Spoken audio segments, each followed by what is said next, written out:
Shred that slope, bro. It's Olympics times, people. We're just hanging out watching the Olympics. Not talking about them because I don't want NBC to sue us. But we got politics and local government and all that kind of crap to talk about, too. So we're almost agreement at gmail.com, Facebook, Twitter, YouTube, website, almostagreement.com. Check out what we're going on there. April 14th, everybody mark your calendars. It is time for a debate. And we've got 2 new players all of a sudden. Maybe. Probably. There is an independent candidate. I did actually speak to him today. We'll talk more about that in a second. And we do have a Democrat running as well. So 4, maybe 5 people at this debate now instead of just the 3 that we were originally discussing. So the more the merrier, I guess. We'll see what happens. At least we have a general election. That makes me happy. So anyway, almost agreement, gmail.com, Facebook, Twitter, YouTube, go to the website, almostagreement.com. Go on there. Go to your favorite podcast provider. Like, friend, share, follow, text your friends. Do what you can do to support the show. Tell your friends about us. It's going to be a very interesting 26, and I will be we'll be on it more than you will. So just stick with us, and we'll learn something.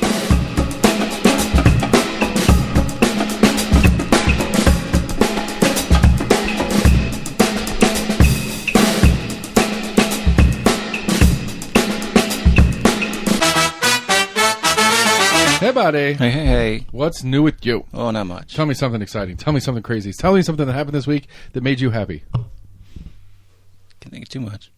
Gotta keep it low key.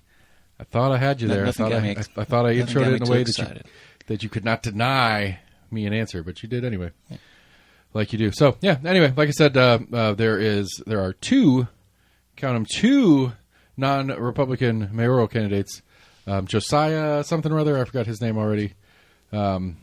Is running as an independent, and you sent me the link so I could say his name right.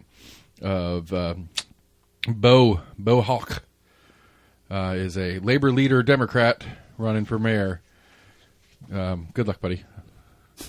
I can't wait to talk to you. I'm sure you're going to be very interesting and fun and exciting. I have put some requests out to the local Democrats to get me in touch with him, but I will get a hold of his campaign directly and properly invite him to the event. If not, some other occasion just to meet the guy. Because, I don't know, Debbie did it, and Debbie did a good job. She parlayed that into a commission or a city council seat. Yeah. So, go run a race that you're going to lose, get some name recognition, and come back to a race that's more, maybe more in your wheelhouse. Seems to be a strategy, I guess. I don't know. I don't know if that's a strategy or not. We'll see. I'm going to talk to the new party chair for the Knox Dems and the Dominica, Bryant.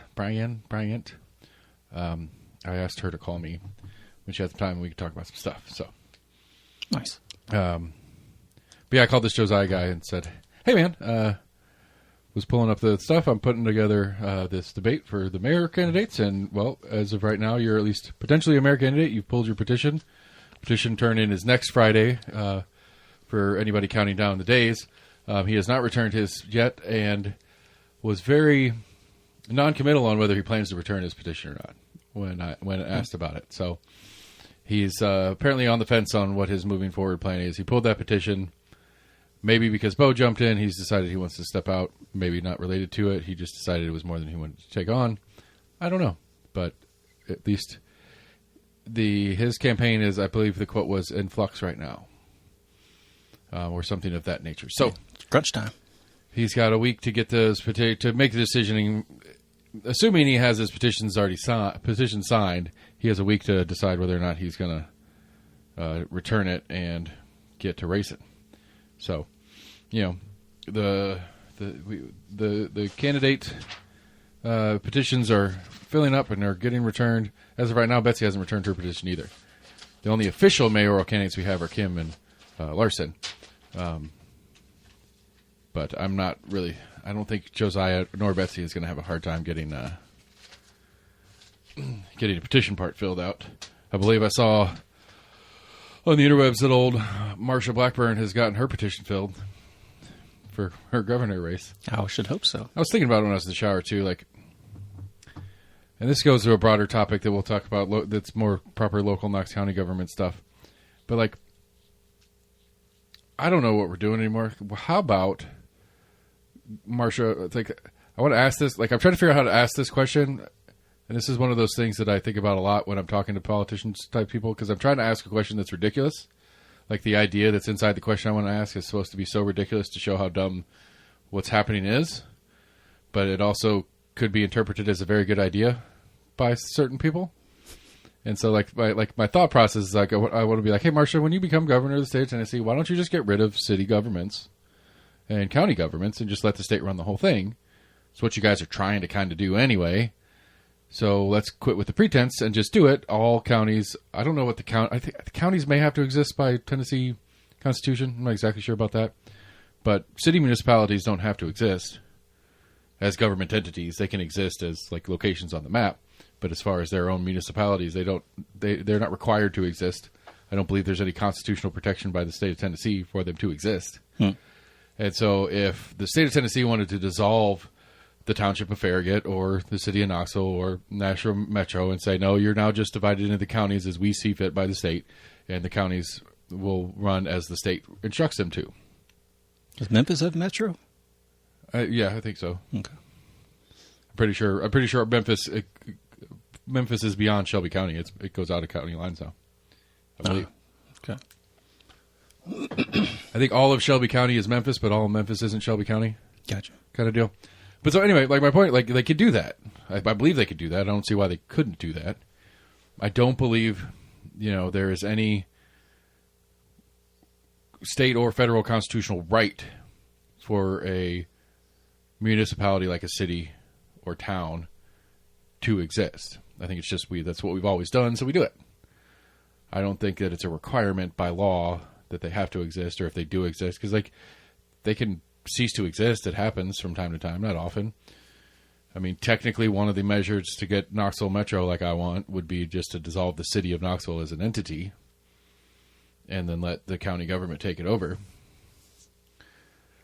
Because everything that the city does is required to be within state law. A city ordinance is just on top of state law. Yeah. The city police department has to follow state law and ordinances on top of. I did get clarification on that. The county can write in any ordinance and any instructions they want. The sheriff's office is not obliged to enforce anything Knox County. Because, again, the sheriff's office is not a division of Knox County government. It's a division of state of Tennessee government. I did get clarification on that point earlier today. That's it. So, county commission could pass an ordinance, but right, it doesn't have to be enforced necessarily. If the sheriff doesn't feel like it, he doesn't have to, or she. Right now, it's a he. But if the county wanted to do like a, I'm trying to think of one that makes sense, like some weird motor vehicle noise ordinance. And, if your car runs over 100 decibels from 20 feet or whatever like that, it's finable offense. The sheriff doesn't have to do that. Now, the sheriff could, and I guess it'd be one of those that a police department would, they're not going to say no to things that they can bust people for, and they'll just use it when they feel like it. Yeah. But they don't have to enforce it. The county couldn't sue the sheriff's office for not doing their job if they were refusing to enforce. Because, if you remember, during COVID stuff, there was some back and forth about the mask mandates, whether the county was going to enforce a mask mandate, and if so, if the sheriff's office was going to enforce the mask mandate the county asked for. Right. Which I think Spangler said no, he wasn't going to, but I don't remember. I think so. Yeah. But, not that Jacobs was really big on it either, so I don't know. It was just an interesting thought experiment I had when I was taking a shower earlier. And it's I want to talk to Marcia. Be like, Marcia, why don't you just, when you're governor, why don't you just, let's be real here. This is what you guys are doing anyway. Let's just go ahead and close primaries. And then just dissolve all local governments and just go to county only. Because counties have to do exactly whatever you guys say anyway. What efforts have you seen to try to...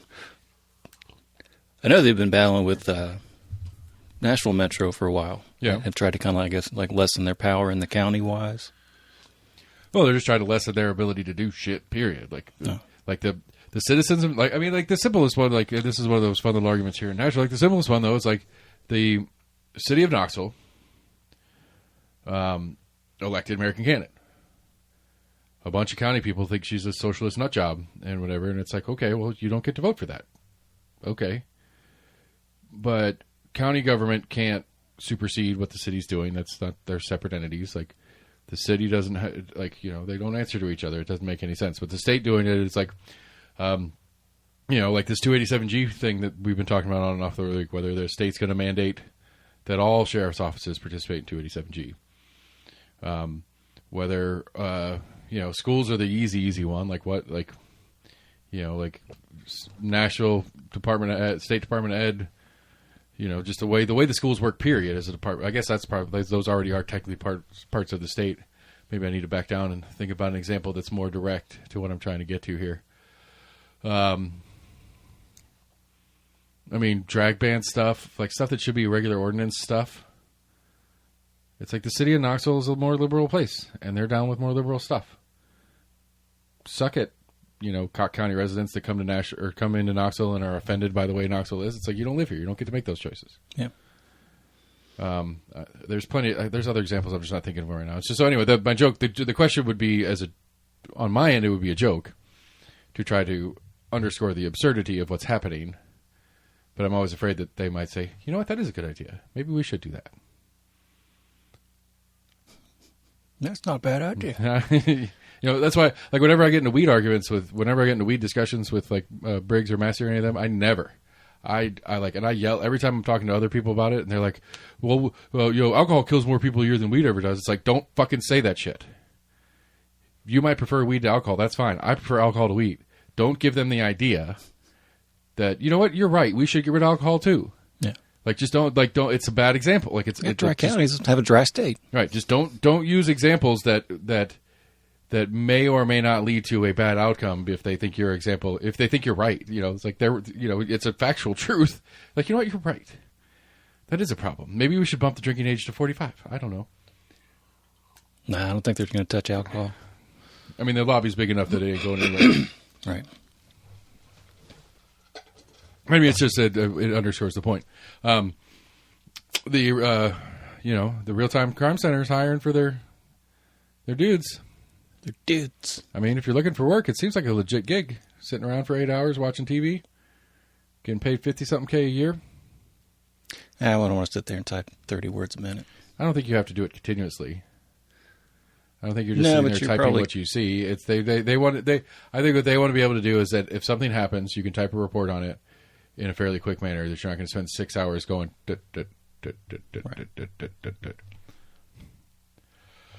I mean, I haven't tested my speed limit in a long time. Used to have a computer program we had as a kid. Yeah, I remember doing that. I don't know what mine is now, but it's probably teaches typing. It's probably pretty quick. I could probably maybe speaking. Is that what you said? Yeah. Hell yeah, it was. I can probably knock out. I'm probably well over 100.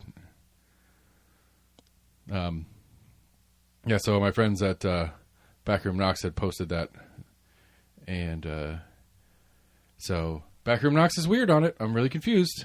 Like, I can't figure out what their stance is on it, because they're like, this will help us solve some crimes, but it's also kind of sketchy. Yeah. It's like, well, pick a side. You got to pick one, and if you think it's kind of sketchy, you should probably go with, what's who said it? I'd rather 10 men go free than one innocent man behind bars. I think you've claimed that. It's like Adams or something like that. I'm not sure. Yeah. It's an old school one. And like that's where I'm at on the privacy thing. I would rather, I'd rather criminals get away with shit, and we keep some privacy, some instance of privacy. Because, like, have you seen the Guthrie, the Savannah Guthrie's mom's whole fucking crazy story? A little bit. I saw some article kind of like questioning, and I tried to read it and didn't really get much of an explanation.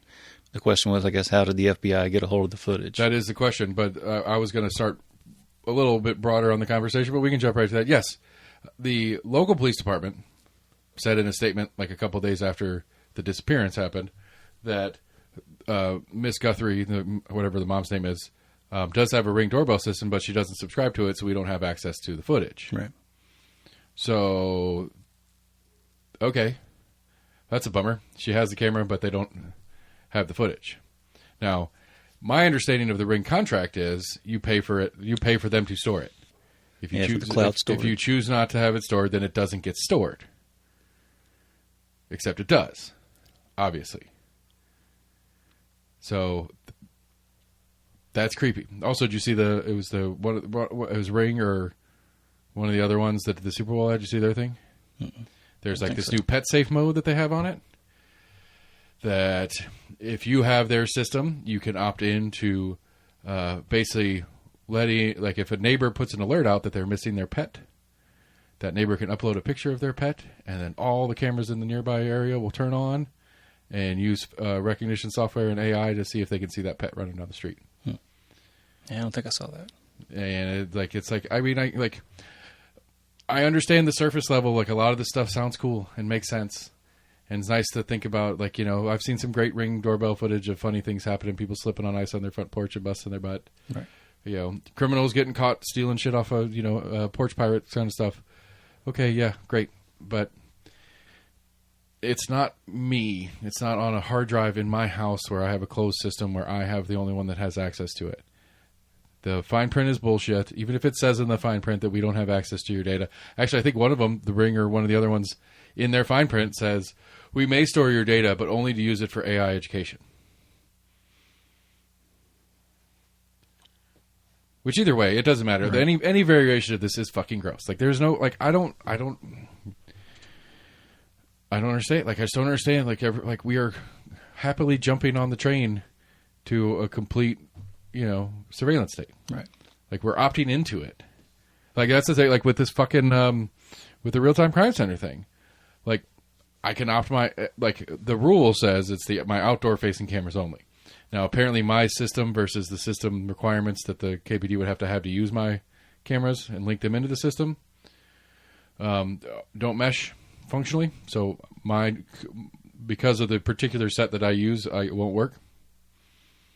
I can't link it to KPD, but I could if I had a different system. Right. And it's like, well, you can't link just... I don't know of a system where I could let a third party have access to some of the cameras and not all. All right. Pretty sure if they're in the back door of my system viewing stuff or pulling, if they're not recording it on their own in real time, going in and pulling recordings out of my system, they're going to have access to all my system. Exactly. That's what I was thinking with like the Ring and like Nest or whatever, is that a lot of people have started putting up cameras inside their house as well. Nope. People with their fucking dog feeder cameras, all sorts of weird shit. I've seen a couple of those. But like, I don't get it. Like, I think the other one that's an interesting question to me is like the argument for right to privacy. It's like, I understand on paper, if you were in a public place, walking down the street on a sidewalk or in a park or something like that is publicly owned, you have no right, you have no expectation of privacy in that situation. I do understand that. If I'm on somebody else's private property, do I have an expectation of privacy? If I'm at your house, do I have some expectation that... Inside, not outside. Yeah, that's what I mean. Like, if I'm in your house, or if you're here in my house now... Right. You could not claim that you don't have an expectation of privacy on our spoken conversation right now because you are in the process of taping it with me. Like, that is a known here. You can't sue me for putting your likeness out in the world because you have opted into this part of things. This is true. But if I was taping you secretly and released it, as the homeowner, I might be able to get away with that, sort of. But still, even that, it's like, I don't know what laws are, because I know like some states have, if you're on like a telephone call, it has to be like a two-part, like both sides have to consent or whatever. Right. And on Tennessee's a one-party state on telephone calls, at least. I know that. Like, I could see, like, if you have a camera system in your place, that you have a right to pull that up and view it as you please. But to share that with the public at large without my consent seems a little fishy to me. Don't know. There could be law on that in the state of Tennessee that clarifies that. Tennessee's a one-party state on phone calls. It may be a one-party state on in-home self-surveillance. You know, it's how it's used. I guess and if that you would make used it to sense. try to defame someone, like edited it or whatever. But I think more to the open to the public-private spaces. I feel like there's some expectation of privacy that you should be able to have to go into a restaurant. Like, you and I aren't super famous or anything, so it wouldn't count. But if I don't know, Tom Segura or something like that's having dinner in your restaurant, and you take footage of him eating at the table that you took off your screen and put that on the internet and make money off it, I think he would have some argument to be like, that's not cool. You know what I mean? Like TMZ does it. I know, but I don't think it's cool. But again, legally, I'm not sure. Right. But I think you should. I think you should have some expectation of like at least limited privacy, even if you're in a public space, but it's private property. Right. Like I think if you're like again, if you're in a bar or restaurant or something like that, to that your likeness is being used for a profitable sense outside of it because of footage taking place there seems kind of wonky. And so again, I don't know how I got on that end of it. Back to the front end of it, this whole fucking real-time crime center thing is wonky to me, and the fact that anybody's super excited about it kind of confuses the shit out of me. But then I make the joke of like I'm not super excited about some random high school graduate that making $51K a year sitting in there watching whatever he wants to watch, whenever he wants to watch it. I don't think he gets to pick. I think they're probably assigned quadrants or whatever. Whatever. Not bullshit. They're gonna have. I think the plan is they're only gonna have 2 people in the room, mm-hmm. and they're gonna be working together on viewing stuff. And it's just like like okay, I'm like $51K a year. It's not bad money, but it's not great money, right? And you're just farting around when nothing's going on. You might be seeking out an ex-girlfriend. There's always something going on. I'm just saying you might be trying to check out and see what an ex-girlfriend's up to, and. And again, the question is, like, I haven't heard the answer of how long they keep it. I still call shenanigans on that, too, because even if they say they only keep it for 30 days, maybe they only keep it for 30 days, but apparently the FBI can get it whether it exists or not. Like that's the Guthrie part of the thing. It's like, right. It according to the local police department, it didn't exist, but according to the FBI, it does.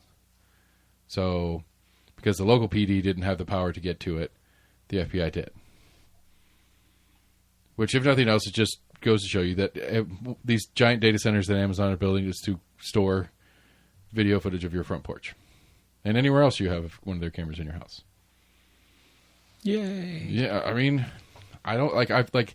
This is the most like insanity in producing to me because I feel like I feel like it's so obvious. Like, I feel like it's just so obvious, and I get really befuddled when I'm trying to explain it to people, and they're not picking it up immediately. Right. I feel like it's fucking creepy. Or, or the more, like, proper political one, it's like, okay, well, maybe you're okay with this guy, this particular police department, and this particular mayor's office having access to this stuff. But what happens when it's a different mayor, or a different police chief that we bring in? Or they change an ordinance and adjust this, and over time, is this the beginning or the end? This is absolutely the beginning of this, because they're already adding drones to the fleet, and they're going to add more body cameras and more dashboard cameras, and then they're going to have their little trailer things that they drop out in parking lots, and they've got they've got 2 cameras up now. They've got plans to add more cameras over the next couple of years. This is the beginning. But once it gets to a critical mass, which it's probably already passed, there's no turning the clock back on this. Like, we've got to put the brakes on it now, because what's the hardest thing for governments to do? Give back power. And this is power. Don't get it twisted. This is power. It could be done. It can be, but it's the hardest things to get done. Right. But this is power. Full stop. This is just police power in the city of Knoxville. But again, and to me, I think the more bigger bottom line of this whole thing to me is like it's not just the city of Knoxville. It's the city of Knoxville, and Knox County will have access to it upon request. I'm sure. State of Tennessee will have access to it upon request. Right. FBI will get it whether they request. They'll just say give it to me. It's not even really a request. It's just that they would take it.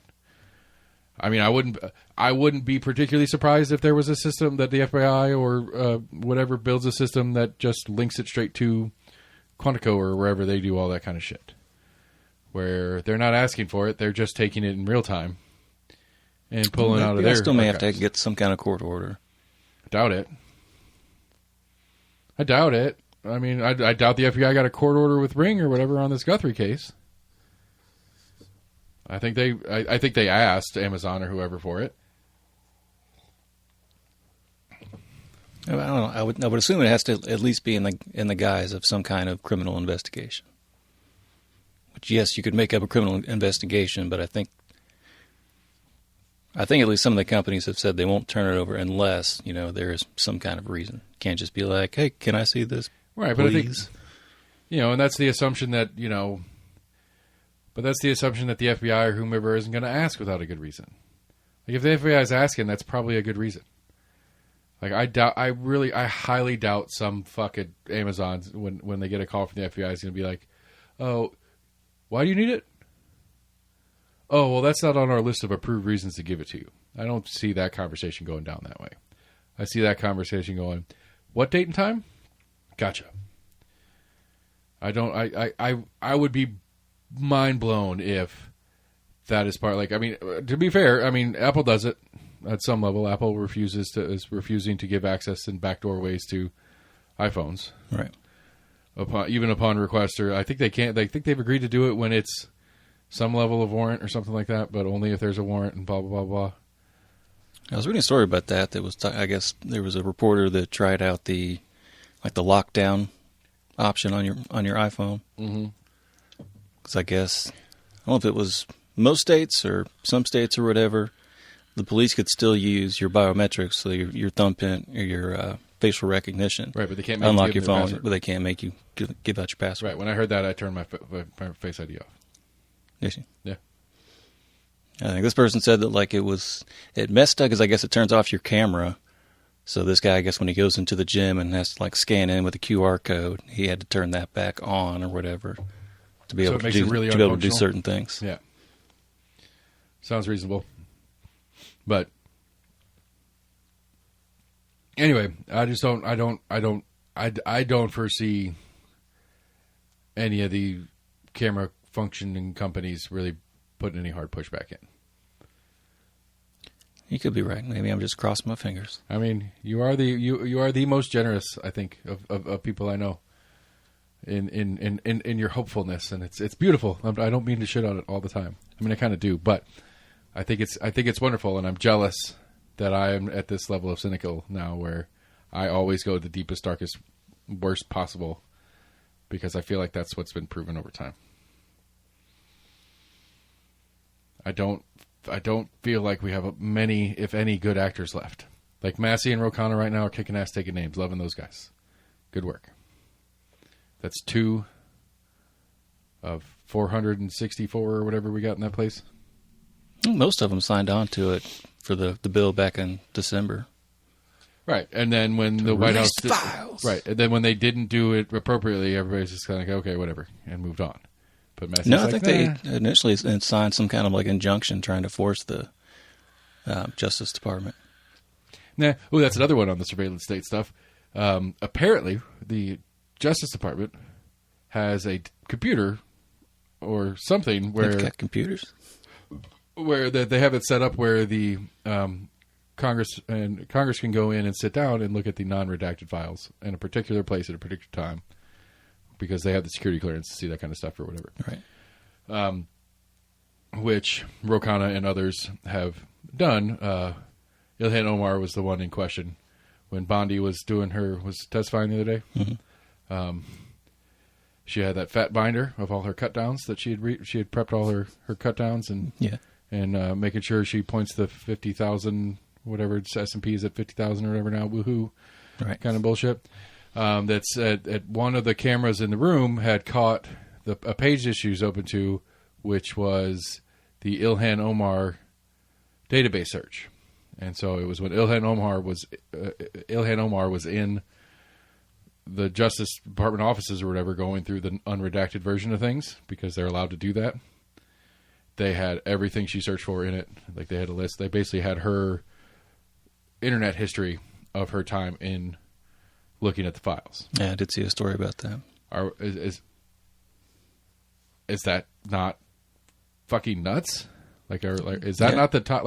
Other than the cut downs weren't that great, and there was she said she was never going to weaponize the Justice Department. There was a great meme that made a Star Wars reference on the Bondi testimony. It was like something along the lines of, like, Palpatine, you have to release the video of the murder of all the younglings at the Jedi Temple, and Palpatine's like, but 50,000 credits or whatever. But what about the 50,000 credits? It's like, no, we want we want the video. Can't remember who it was, but they were like, I just want to see what kind of cut downs you have in that book for me. I mean, give me your best one. They were trying to like egg her on, like, come on, so give me your best one. What do you got? What do you got in your book on listen, me? I get it. When you're in an undefensible position, you're not going to answer the questions asked. You got to figure out something to say to move things along, right? And deflect. It's like, there's no there like, like. It was pretty crazy. There's a number of like conservative like news pundits that even they were like, that didn't look good. Well, apparently like Fox and CNN and all that like ran it live. I started watching a little bit of it live, but it was like the very beginning. And then Fox turned it off and went on to cover something else because it was so bad. Well, I think it went on for like 5 hours. Yeah. But like CNN and stuff are still running it live, but Fox turned it off because it was clear that she was just going to sit there and make bad jokes. And personal attacks, which is fine, like I guess, whatever. But again, like it's like if nothing else, it proves the point. The point is that this is an indefensible thing. But the only reason I brought this whole conversation up is because, by the way, our Justice Department is currently spying on our legislative branch in real time. And that's, I don't know, on the topic, that's the biggest takeaway.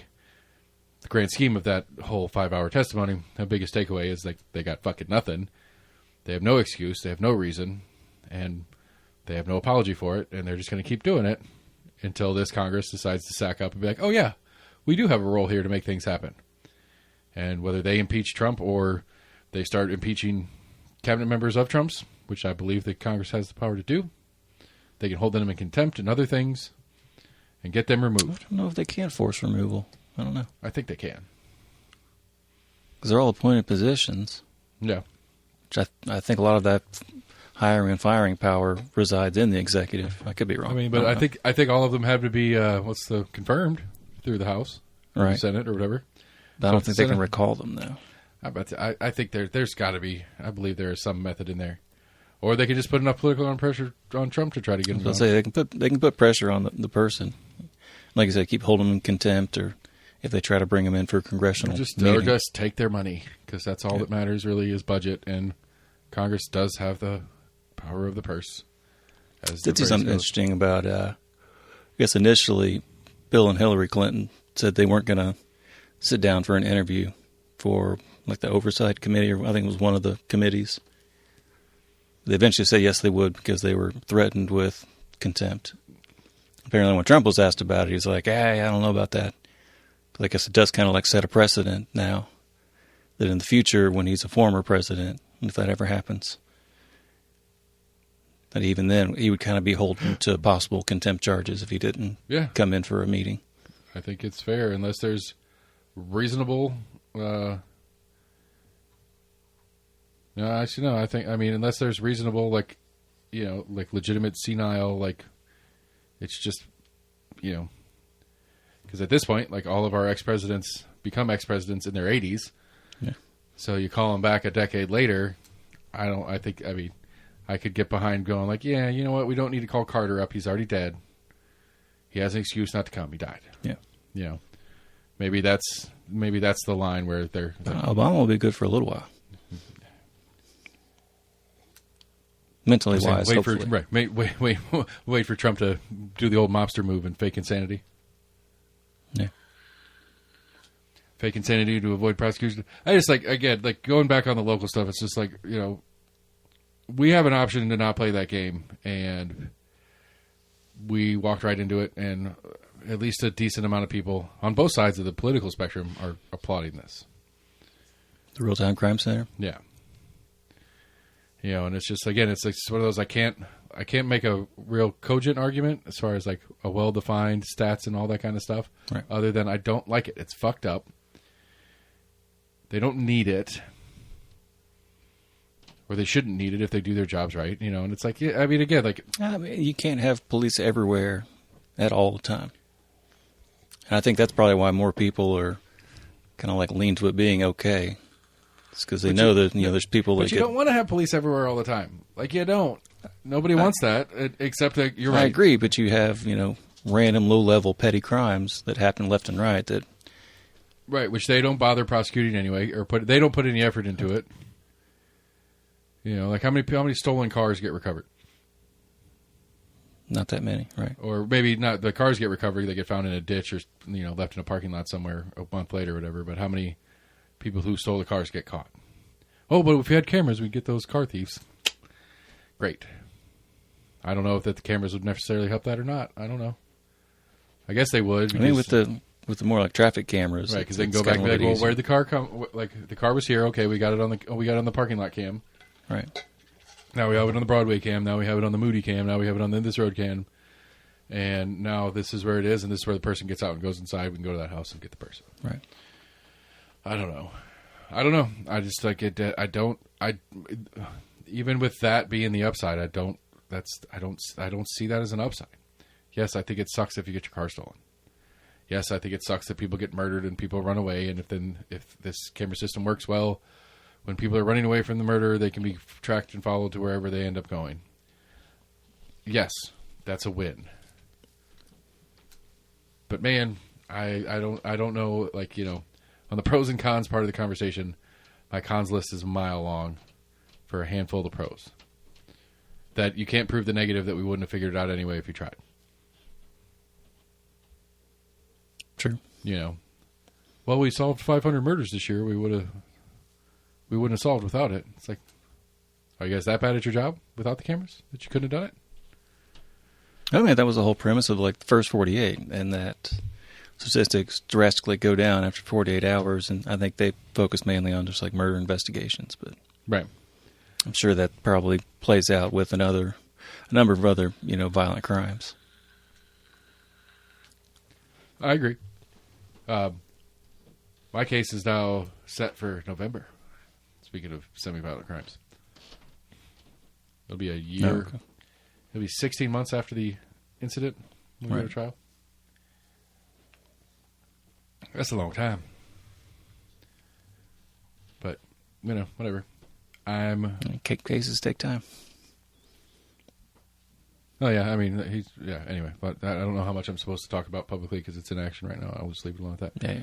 Yeah. Happy news. The Richard Bean Juvenile Detention Center is now officially licensed by the state of Tennessee to be a juvenile detention center. So it said it had been like 3 years that it hasn't been, basically. Yeah. So what does a license mean for juvenile detention centers? Not much. Yeah, apparently nothing. Apparently they said the leadership board or whatever met this week, and during the meeting is when they got a text from the state. Like it was text to somebody. I guess the new director of the center got a text during the meeting and said, "Hey, by the way, your license is good now." Yeah, and got to announce that in the meeting or whatever. Which they were talking about. They got like 70 something of the 96 issues fixed. Yeah. Problem is that the other 20 something issues are expensive. The 70 something were cheap, which makes it all the worse. Like, wait a minute. It didn't cost a ton of money. It just cost a little bit of effort and making sure we were checking boxes and doing some paperwork right and stuff like that. Doing some new training. It wasn't super hard to fix 70 of the 96 issues. Right. That you literally did it in it's been 5 months now since this whole debacle went down? Maybe I can't even remember now. He stepped down. He announced it, I don't remember when, but he stepped down in, I think it was August 1st was when the first interim guy took over. With the plan of the sheriff's office taking it over January 1. And then, November, December was when dude quit. And the sheriff started being like, I don't really want to take it over. And that's when the county commission in November or December said, hey, let's move it back to the sheriff's office to July. And then now we're moving it over to the juvenile judge's office is going to run it. Mr. Irwin. But yeah, so it's been... I thought it was a committee that was... A board has it now or something. The board is the interim. And the board, a board will continue to exist under juvenile court judge, currently Tim Irwin. The board will continue to exist, but it's essentially the Irwin and the board will hire a director, and then the board and Irwin are the oversight group. Okay. But it'll be part of his office and part of his pay, and or come out of his budget and that kind of stuff. So, go Canada, eh? Can talk about it. I just said go Canada. Oh, true. You got Sid the Kid, so I'm excited. I was about to say, you're being vague enough you wouldn't know the sport. Now you're dropping names. Well, I didn't say what the score was. Hell, this is a replay of a replay. Yeah.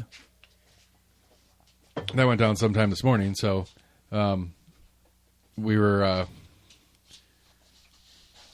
anyway. We were watching highlights of Olympics because it's Olympics time. But I didn't even think about that when I was reading and talking about it earlier with Compass guys. Like literally, it was pretty easy to fix most of the problems, and that's how bad Bean was at his job. Just kept kicking the can down the road to himself. Right, and refusing to do it. It's like, what are you going to do about it? Well, apparently nothing, because you don't need a license. I want to open a juvenile detention center. Apparently you don't need a license. I know it was years and they had passed some kind of inspection, so I don't know if maybe that's what was.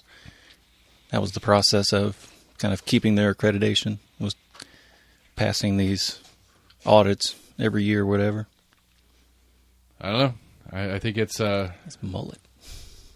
I think it's a... I mean, yeah, I'm sure it's like just a big fat checklist of like, do you feed the children?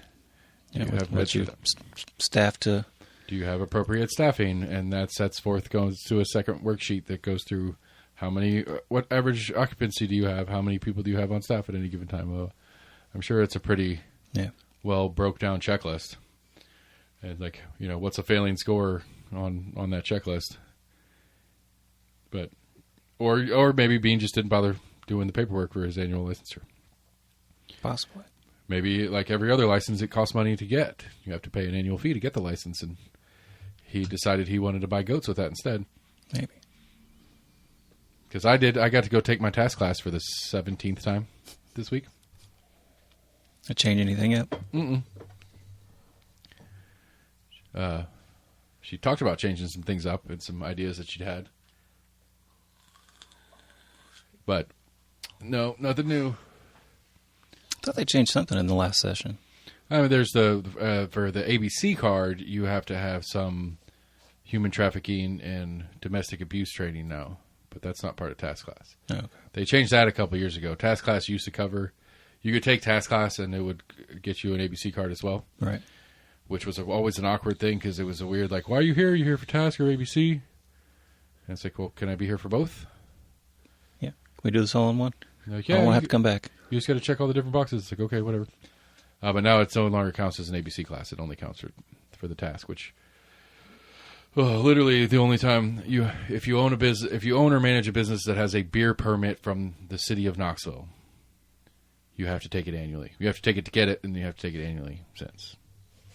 And so I had to take it because since I'm doing a special event, my special event permit counts as a new beer permit, even though I did it last year and year before and whatever. And even if I do a second event later this year, it still counts as a new permit.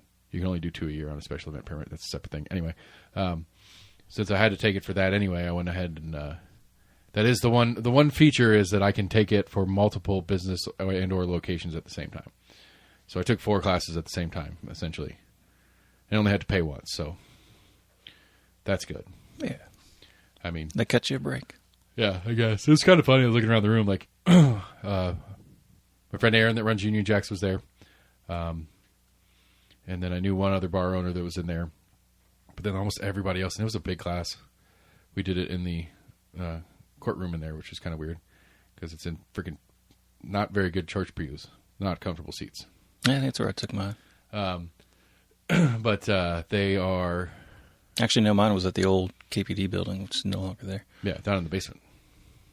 No, mine was upstairs. Oh, was it? Mine was always down. We were always down in the basement every time I took it at the old... No, it was upstairs. That was when they were doing the temperature readings on your forehead with the infrared laser. Oh, Jesus. But like almost everybody in there was gas station. I saw a bunch of Kenjo shirts and a bunch of Casey's shirts. Yeah. In the room. And so, whatever. We did it. Hooray. Oh, big old waste. So I guess they did on-premise and off-premise altogether? Yeah, it's always that way. Okay. Well, I think they actually changed that too. I think the city of Knoxville beer permit is now just one permit, period. Oh, okay. And it's everybody has an on-off-premise permit now, I think. Or everybody has if you have an on-premise, you have an on-off. If you have an off-premise, you have an off-premise. Does that make sense? Yeah. Like anybody can sell to-go beer, but you have to have the on to be able to serve beer in your place. Yeah. But maybe not. Maybe you can just go into Casey's and crack a beer if they'll let you. If they will policy let you, not functionally let you. Or legally. They can legally, I don't know if they can legally let you, whether they policy let you or not. That's what I mean. The weird one on TVA, did you follow that story at all this week? Oh, them saying that they weren't going to shut down the coal plants? Yeah. Which, I don't understand it. Like, it's not a capacity issue. It's literally just the Trump administration wants them burning more coal. So they said, okay, sir, because you gave us these jobs. That is my understanding of what actually happened. Yeah, I saw a story of they interviewed a couple people on either side of it in like the Kingston community. I don't know what kind of job force, effect that plant shutting down was going to have on the community, because it's not a big town. Yeah, and it's probably a pretty significant employer. That's fair.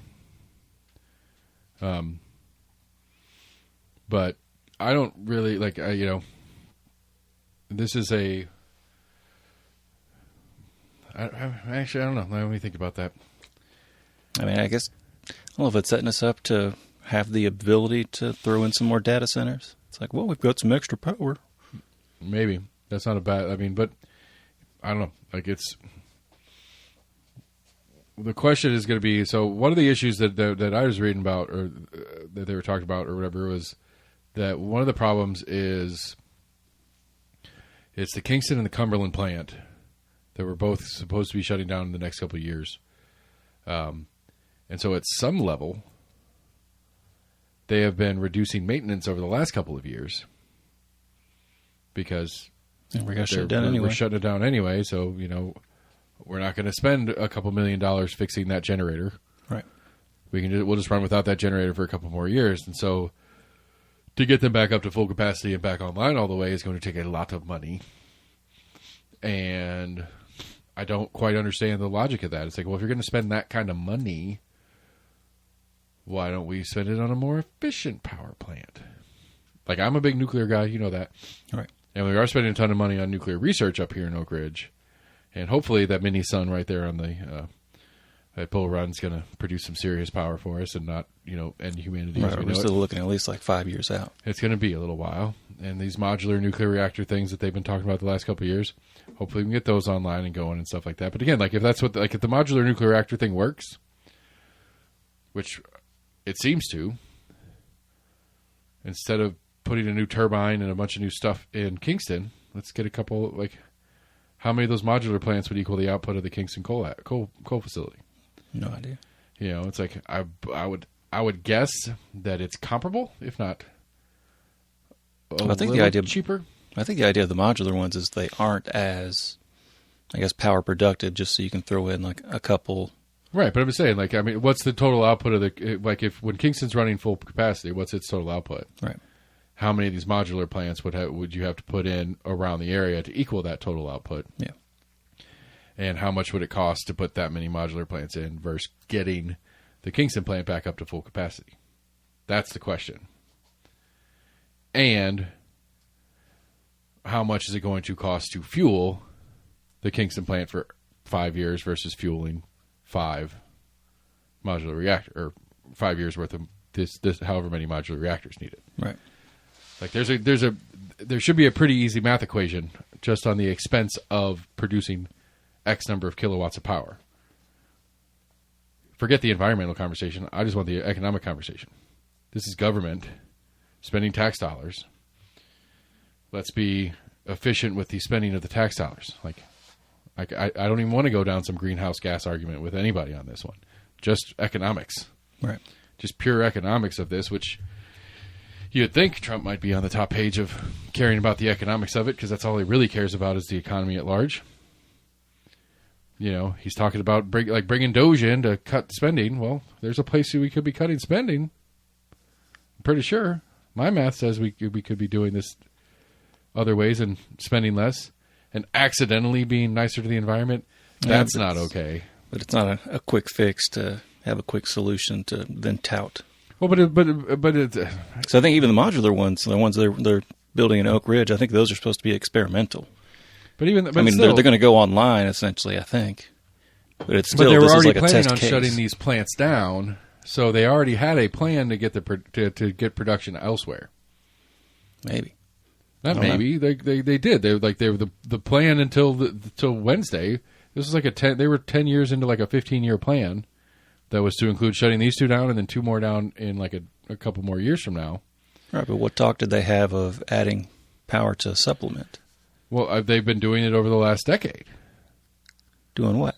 They've been mostly. Have we added any more power plants? Mostly natural gas within the TVA grid. Huh. I don't know that we've done anything local, but within the TVA grid, I haven't heard anything about natural they've gas plants. They've been adding a bunch of natural gas plants. Huh. And so my point being is that the TVA operations was working towards this plan to shut these two plants down. They have already been building capacity for power production elsewhere to offset when they turn these things off. So we already have the power production equal to quote unquote, and so theoretically keeping these online should be a bonus output. Now, do we need bonus output? Maybe on the data center conversation. The better question is, how about we don't get the data centers, and with this bonus output, is our rate's going to go down? Because that's what I'd like to see personally. Right. Because I don't know what my rate is anymore. And yes, we had a fairly cold January, but my December and January bills jumped up like 40%. I want to say that a number of the utility companies, announced a few months ago or whatever, 6 months ago. We had some rate increases coming. Right. But I mean, I don't think it was a 40% rate increase, and so some of it's my house efficiency issues and our power usage in this house with these savage animals that I have that I call children that live with me. How dare you? How dare me, indeed. I mean, we've got like 7 computers that run 24/7 in this house now, and TVs and whatever. It doesn't matter. But yes, some of my new bill is due to that, but certainly not all. Right. And I don't think it feels that jacuzzi's probably pulling some amperage. That hot tub's pretty important though, so it's worth I don't disagree. We love the hot tub, but how can you not? Yeah, we do, and that's one of those ones. The electrician told me that we'll be putting a 240 in for it at some point, whether we want to or not, because of the price. 240 apparently just takes less to run it efficiently, I guess, or run it. Yeah, so at some point we will do that, and I knew he was probably right at the time, but it was an expense I didn't want to pay for the extra service line, and he went ahead and prepped some stuff so that when we do go ahead and tell him yes, he's like, it'll be easy for me to do. It's like, okay, cool, great. Yeah. Moral of the story is, cool. Keep the power plants online. Bring my bill down. Please. That would be great. Yeah. If that's the long solution here, then that's a winning political strategy for Trump and the Republicans at large. I don't know that's. I don't feel like that's going to be the case. Maybe TVA will drop rates, but will KVA drop them to match? Probably not. So I hear some people saying in communities that data centers have been added into, as that the power companies are pretty much kind of passing along some of that, the cost basically of having to crank out more power. Yeah. They're not necessarily just charging the data center for their usage. Whatever their usage, right? Which I think is bullshit. I think it's bullshit too, because it's not an economic. It's not a local economy driver. And again, Andy Fox, who's I'm not a fan of obviously, but I believe it was Andy Fox, maybe Rhonda Lee. Both of them generally introduce ordinances that I think are stupid, but one or both of them have had ovations of talking about maybe refusing to allow data centers in Knox County. And as much of a free market libertarian, it's your yard, do what you want. Pockets get greased. I'm sure, look, I guess my bottom line is it's like, I'm not saying they should or shouldn't be allowed to be here, but they sure as shit shouldn't get any tax incentive or any bonus or any TIF or pilot program. I don't care how many $1 billion. It's not really adding to the workforce, from my understanding of it. It's not going to generate any tax. Unless they are taking a ruin of a property and fixing it and cleaning it up to put the data center on, the property tax will go up for that piece of property. That's the only local. You think it would go up astronomically because Right, it's just a box. It's I don't know what these data centers. I don't think they're small, but I mean, you've got probably millions of dollars worth of servers and whatnot in there. Yeah, and so the personal property tax and the property tax, the real property tax, wouldn't be insignificant, right, to the roster. So, but if they're taxed correctly, right? And like the water issue is always the one too, right? Exactly. Which I don't quite understand. Like, I understand that they bring water in and they run them through the system to cool them, but like, does it get dirty or just hot? Like, wouldn't the water just go back into the wastewater system? I would assume so. And I would assume it's not getting dirty. I assume it's almost just kind of like a closed like radiator loop, right? So right, I would assume it's going into the building cold and out of the building hot. Well, I guess unless they are, if it's kind of like a car radiator where you're mixing it with some kind of special fluid. Right, but wouldn't they be responsible for getting it back out at least minus that thing? Or wouldn't that be something the utilities would charge them a special fee because they're putting a particular contaminant in that has to be removed? I would hope so. I would hope so too. Because I mean, that's the thing. Like, that's one of the ones like a lot of people like to make fun of libertarians on. It's like, well, you don't care about this or the other. It's like, no. Like, if I can draw a line between your company and your actions and damages, then you should be sued. Right. It's not like it's not that I can dump whatever I want in the river because we live in the libertarian free land. It's like, no, we're upstream. Right. But it's like, no, you have a responsibility to do no harm. And if you damage other people's property or livelihood or something like that from the actions that your property and livelihood take, then you're responsible for that. Yeah. And it's the non-aggression principle at its finest. It's like, you are not allowed to start the fight. But if you start the fight, you got to deal with the consequences of starting the fight. And I'll hit you back. That would be my general take on it. But I think I might be a communist now, too. I don't know what's going on anymore. I'm struggling. That video you sent me was interesting. Did you watch it? Bunch of idiots, but yeah. That's what I'm saying. Like, there's no, like, in a very lazy version of it, yeah, I get where the mindset was that's quote-unquote a libertarian value system that they were all running on. It's like, yeah. But there is, one is libertarianism is based on reason, like assuming that most people are reasonable actors, and many of the people in this were not reasonable actors. Now there is no way to just kind of like more hardcore into like we can cut the budget, right? Well, you can, and but again, it's like you don't get it. Like, you don't get the services for it, and you got to deal with the consequences of not having the services. Right. Literally had like potholes that started growing grass in them because they had been unrepaired for so long. Right, and it's like but the idea is like the idea would be, and like you didn't have that part of the potential in the system of somebody coming in and building the roadway and putting a toll road in, and saying, hey, this road that now gets you from your homestead to whatever you need to do, I own that property. Because they never dissolved the government entity that it was. What was it called again? Freetown? Freetown, in Connecticut or New Hampshire? New Hampshire, yeah. Like a 1,200 people town, I think. Yeah, size. Like, it's interesting. Like, again, like it's interesting to have seen an experiment done at that scale. It's a pretty massive scale to do the experiment at. That's pretty small scale. I don't know, to do that style experiment. Like, how do you I mean, that's like if and that would be like a large commune, but I thought for that's a pretty small town in Georgia.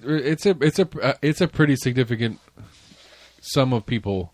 Because it's still because the problem is it wasn't a true experiment because it was still under the state and federal laws of the area. So like there was state and federal like the bear situation, the state could have come in and done something about that because at least as far as I understand, most wildlife protection and conservation goes through state, not local governments.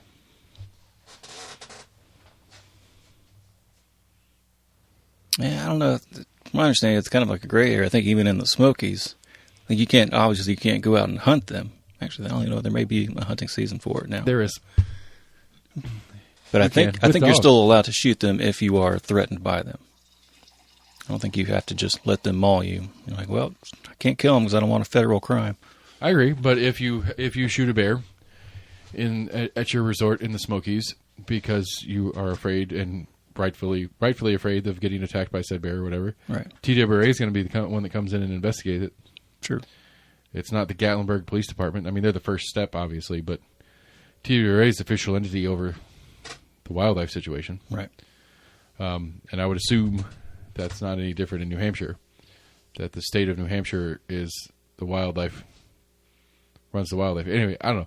Random little subtext of all sorts of little parts and pieces that I picked up from watching that thing. It was interesting. Yeah. And it is a pretty large-scale experiment for that type of functioning thing. I don't know. Again, and it may be one of those, like, there's a certain, like, because the thing about, I think one of the things that I struggle with in the libertarian, like, talking to libertarian-minded people or whatever, it's like, or that people struggle with when talking to people that are libertarian-minded, and a lot of libertarians are people that identify as libertarians, Glenn Jacobs among others, who are terrible at it, is that there is you have to be able to rationalize the transition. It cannot be overnight. Right. You cannot put some real, like, libertarian utopia in place and just snap your fingers and get going. It sounded like they did it relatively quickly. Right. It needs to be, like, to do it, it would have to be a planned, intentional, you don't, like, you remove A, and then B, and then C, and then D. You don't just take everything out at once. Right. You've got to step it down. And they're like, how much is fire? Like, all right, we'll just cut that out. How much is roads costing us? Yeah, we can cut that out too. Well, and again, but I think it's interesting because I think it does show examples, and I think this is one of those important things that I think a lot of people miss, because a lot of people don't understand how their governments work. Is who does what? Like, I would argue that you and I are top 10 percentile in the state of understanding which level of government does what in our daily lives. I'd say we may be even top 5% in the state of people that understand these things. Yeah, maybe. And you say, maybe because you don't feel like you understand it very well. Am I right? True. Exactly. But that's my point in saying it, is that we're not good at it, and we're better than almost everybody. And that is, I think, bottom line, that is our number one problem as a nation, because I think it's the local level conversation, the state level conversation, all these different parts and pieces. People don't understand what. Like, for example, one of the complaints that I've seen on the interwebs about Larson is Larson's going to turn Knox County into this sanctuary place and be soft on immigrants and all this kind of shit. It's like, I don't know where your basis for that is, but even if he wanted to, even if he did make policies in Knox County and got county commission to sign off on them, the sheriff doesn't fucking listen to him. That's not the sheriff's job. So, like, because that's one of the things that frustrates me. That's why I want to do this mayoral debate, because people will ask those kind of questions to these. And to be fair, and I'm not trying to say Larson does this, but I've had it with candidates in the past where I've asked them questions, and they don't know how it fucking works. Yeah. And it's like, well, how are we supposed to know how it works if you don't know how it works? If you don't know what you can do? Right now, we have Andy Fox bringing back a resolution on telling the sheriff's office to do the enforcement part of the 287G program. Now, county commission can state, Sheriff, we would like you to do this. That's all they're doing. Like, I would love a commission body to have some asshole, probably end up being me in a couple of years, that just sits there and goes, this is not a county issue. This is not something in our wheelhouse. We are not discussing it. I'm voting no on this thing because it's stupid and it doesn't do anything. KPD would be different. KPD in the city would be different. Yeah. Like the city ordinance, yes. Like the city has ordinances on what KPD can and can't do because KPD works for the city of Knoxville. All right. But again, like, you've got, commissioners, current and past, who are talking about stuff going on in schools. And it's like, we have Rhonda Lee's wanting to pass a resolution to ask the state to pass some school thing. It's like, it's not your job. Shut the fuck up. Do your job. Talk to your state legislators about that. I think if I were mayor or commissioner, one of my first acts would be to add a city ordinance that punishes any commissioner who introduces a bill that is not something, or it introduces an ordinance that is not within the bounds of the county and the county commission. Like you will have to go work, sanitation with the sanitation crew for a day. I don't know what it would be, but some sort of penalty for being stupid. Like, it's just dumb. It's a waste of time, and it's political grandstanding at best. Or they're stupid, and they don't realize. They think they got elected to office so they can do whatever they want, and they don't realize that they have no say. And either one or any of those options are inappropriate to me and should be punished. Somebody needs to do something about that. And I don't see anybody offering that up. So again, going back to the point, you and I are most likely in the top 5% of the state of Tennessee residents who understand the separation of governments that we deal with on a day-to-day basis. And we suck at it. What does that say about the 95% of the people below us? And what does that say about the people that are getting elected by those 95%? Really, like 15 of that 95%, but still more than those of us that pay attention. Not a good look. We're idiots. The public at large are idiots, and we elect idiots to office. And it's frustrating, to say the least. I'm on here ranting and raving about it, ruining any future chance, realistically. Like, there's no chance I could, any good oppositional research from anybody I run against in a future political race. Just listen to a couple episodes, and it's going to be just chock full of shit that they can burn me for. Right. And it's like, he calls the Knox County electorate stupid. Yes, I do. Absolutely, constantly, over and over and over again. Be less stupid. Vote for me. I think you're dumb. It's a long game I'm setting up right now. I'm just setting up this whole thing about telling everybody, all the voters, they're stupid, so that when I run, my electoral campaign can be, don't be stupid, vote for me. So it's just like that intuitive thing, that intuitive human instinct to try to prove you're not stupid, and then you vote for me. Yeah. Just pull Melania, be better. Did you watch the movie yet? No, it's on my bucket list. Is it? No. I feel like that's some hand-rolled cigarette shit you're talking about right now. How was Earth? How was Earth? No. I'll probably watch it at some point. I don't know. I'm curious how much of a fluff piece it is. Like, how completely obnoxious of a fluff piece it is. The little I've seen on it, I guess it was done by Amazon. Paid a shit ton of money for it to be made. Right, and what Amazon does, haven't does, made it back. Amazon don't care about that. It's true. I've heard other people call it like an underhanded bribe, essentially. I mean, it's the logical next step, though. Like, the old version of it was book deals or speaking gigs. Yeah. Hey, Melania, we would love your autobiography. Here's a ghostwriter. Why don't you sit down and let this ghostwriter do the thing? It's like you don't have to do anything, but here's a $10 million advance on your book. I'm trying to remember exactly what it was. It was rated PG. Like a little box, they put why it's at this rating. I think it said it was just contains thematic elements. I don't know what the fuck that's supposed to mean. I think the David Tipper ruined everything. No, they had that before that. She was just big on the parental advisory, which I don't think that's a thing anymore. It's full on Streisand effect. Yeah, it is. Is it? I mean, we have to put E on our podcast. It's not parental advisory, but CDs aren't put out. We do have to announce our explicit status. Yeah. Got into a big debate with Jesse and Scott very early on their show. They're 4 years into that almost now. Been doing their show for 4 years. Nice. They made like $75 off of them. How awesome is that? Yeah. I can't remember. It was early. It was like episode 10 or 12 or something like that. And Jesse was quoting, God, it might have been no, it wasn't Marsha. It was somebody. It might have been Burchett. I don't remember who it was, but it was like somebody said "goddamn" or something like that. And I was kind of joking afterwards, like, "Do you think we need to mark this episode explicit? Might be good for our views." Certainly worked for NWA. Say naughty words. I gotta buy it now. Yeah, gotta know what they're talking about. I mean, that was it was certainly Streisand effect on that one. The intent, the intent behind it, and the results were not.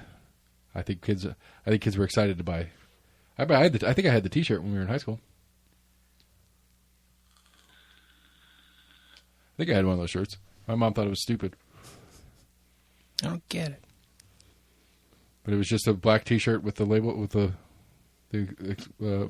parental warning label on it. Right. I think I had it. Maybe I didn't. Maybe one of us did. I don't remember who it was, but one of us had it. I didn't have it. I mean, like one of our group, right? One of our group of people. Maybe it was Dillingham. Did you know that Knox County Schools? Did you know that he's into that dark music? He once dothed metal. He also created a religion. Please don't fire Ryan. I'd feel so bad. Well, I think I saw a story that AI came up with the religion. Yep. Somebody created a Reddit for AI bots. I did see there was some kind of like social media where AI could get on and talk to each other and learn from each other. New languages started popping up. A religion started popping up. Oh, right. Again, I think we can go back to the beginning of the episode and let's mix that thing with the surveillance state. Like, even forget the premise of the bad actors of humans, even though we all know humans suck, and especially elected humans. All these elected people that we deal with on a daily basis and see in the news all the time. And who's AI learning from? That at least half of us think they suck, and giving those guys the power to deal and have all this information at their fingertips as they wish. Forget that. Let's just let's give it to the Terminator or the other thing. And put a lot of trust into it. There was one of the threads I got into a comment section on. Started making jokes about it. Might have been actually this one about the surveillance system. Started making it turned into like a movie recommendation conversation. People were like, you should watch Enemy of the State, which is a great movie with Will Smith and Gene Hackman. I think I talked about that a couple weeks ago on the show. Great movie. Jack Black's in it. It's got a good cast. Seth Green. Young Seth Green, young Jack Black. Yeah. If I ever saw it. Dude, it's been a long time. Great movie. I can't remember the guy's name. John Voight. Yeah. He's the bad guy. Guess what John Voight's employment was? I don't know. He was a senator. Oh, okay. using the NSA or some version of the NSA, some fictional version of the NSA at the time, with some super spying technique stuff. Is great movie. Gene Hackman was a retired spook that knew how the system worked, and it's a great movie. Anyway, check it out. When we can stay on Will Smith movies, and you can go to iRobot. We have the Terminator series. We have WALL-E. Do it. WALL-E. WALL-E's a great one.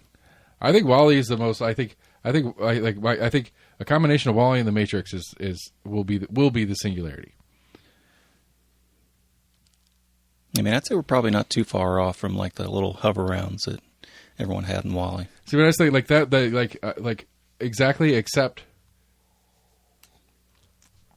I think that I think we're I think by the time we get all the other stuff that movie has, as far as technology wise, and like the robots and stuff like that, we'll have some sort of direct interface, like the big plug that they had in the Matrix. I don't see why would we be in a chair watching a screen when we can just tap right in, kind of thing. I mean, Elon's been working on it for a long time. Yeah, I think he still has a Neuralink in his head. Yeah. So that's my. I mean, that's that. If that would be my guess at the, some merge of WALL-E and the Matrix. Like, I think we'll know. I don't think it'll be the Matrix in the fact that we don't know that we're in it. I think we're maybe more like Ready Player One. That's another good one. Where you are going into, like, you're plugging into the Matrix and you live your life, you work, you play games, you do whatever, like you live in the digital world thing. Yeah. But, from time to time you unplug and you like use the bathroom and you eat some sort of gruel or whatever like that and then go back into the thing. But like you live your your real existence is in the digital world, not in the real world.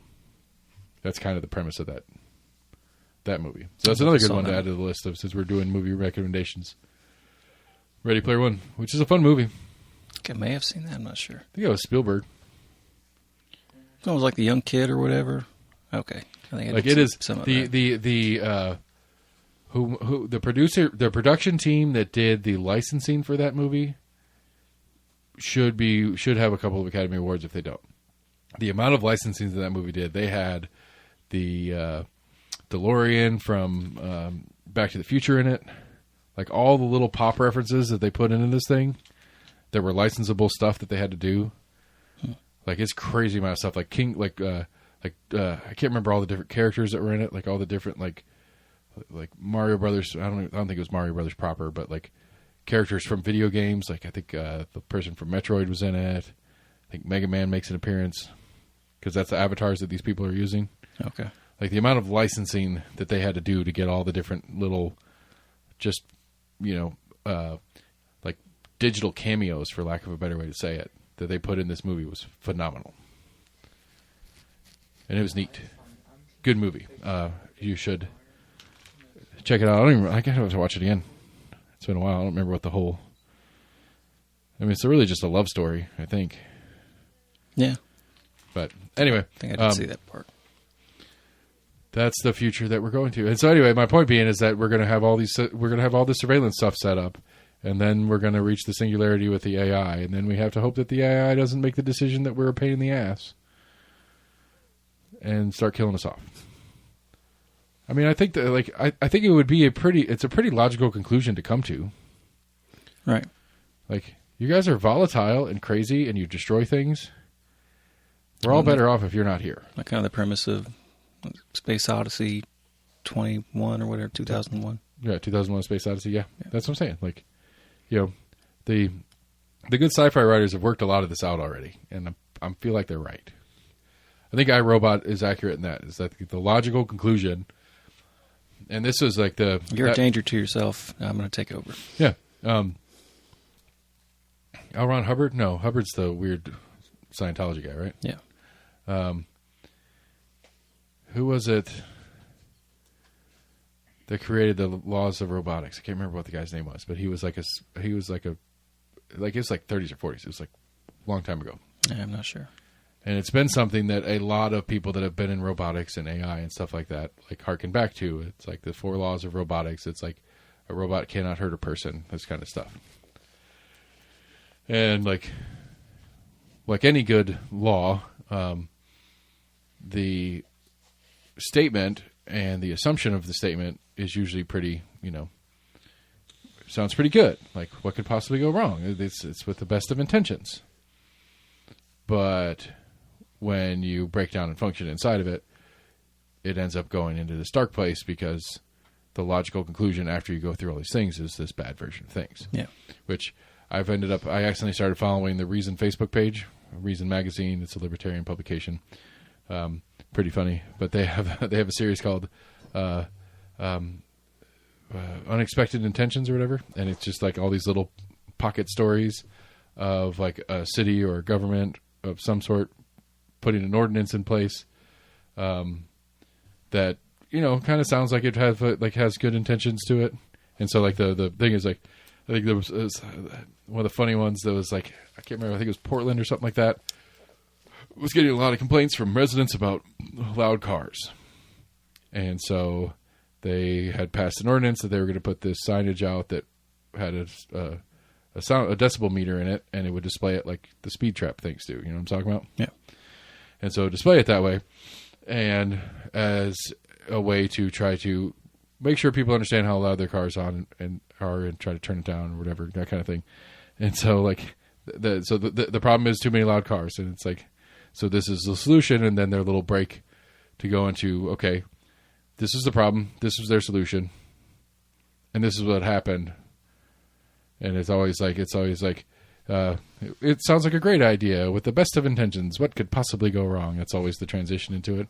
Well, it turns out in this particular case, people that had loud cars, that liked loud cars, thought it was pretty cool that they had something that they could test and prove numerically how loud their car was. And so they would go seek these out and go and do videos of themselves revving up real hard right next to it so they could get an accurate reading and share it with their friends or whatever, and turn into this whole big thing. It made it worse. Another one was like Italy or something like that. Some little hamlet in Italy was a pretty active tourist spot, and there was a lot of pickpockets that operated there. And so the city government was like, hey, we're going to put these signs out to help people be aware that there are pickpockets around so they don't do stuff. So they made a special sign, started putting it around town. And turns out the natural reaction of people when they read the sign is to check their pockets for where their valuables are. And so the pickpockets would sit and watch people see the sign, check their pockets, and then follow them and find them and pick the pocket because they knew where the goods were. Right. And it went so far as some of the pickpockets were stealing the signs and moving them to other places in town so that they could identify where to steal from people over here easier. And so it's a great series. Like, some of them, that one's fairly benign, but some of them are crazy. Right. But it's a really funny little series. So if you're on the Facebooks or probably other socials, find the Reason Magazine one and check those videos out. They're pretty hilarious. But they have a couple of different pretty good video series that they do. But that was just the way they the production of that was first. Sounds like a great idea. With the best of intentions, what could possibly go wrong? So what else happened locally? I'm trying to think. Coal plants, Real-Time Crime Center. So that Einstein, the African gray parrot, yeah, it passed away at the Knoxville Zoo. Oh, that's too bad. I can't remember exactly. It was something crazy. I think I don't know if he held a world record, but he was nationally known for having a 2,000 word vocabulary, basically. Well, way to go. That's about. Not way to go. Bummer. I'm sorry. I didn't mean to get excited about a dead bird. Go you for what you did when you was doing it. Yeah.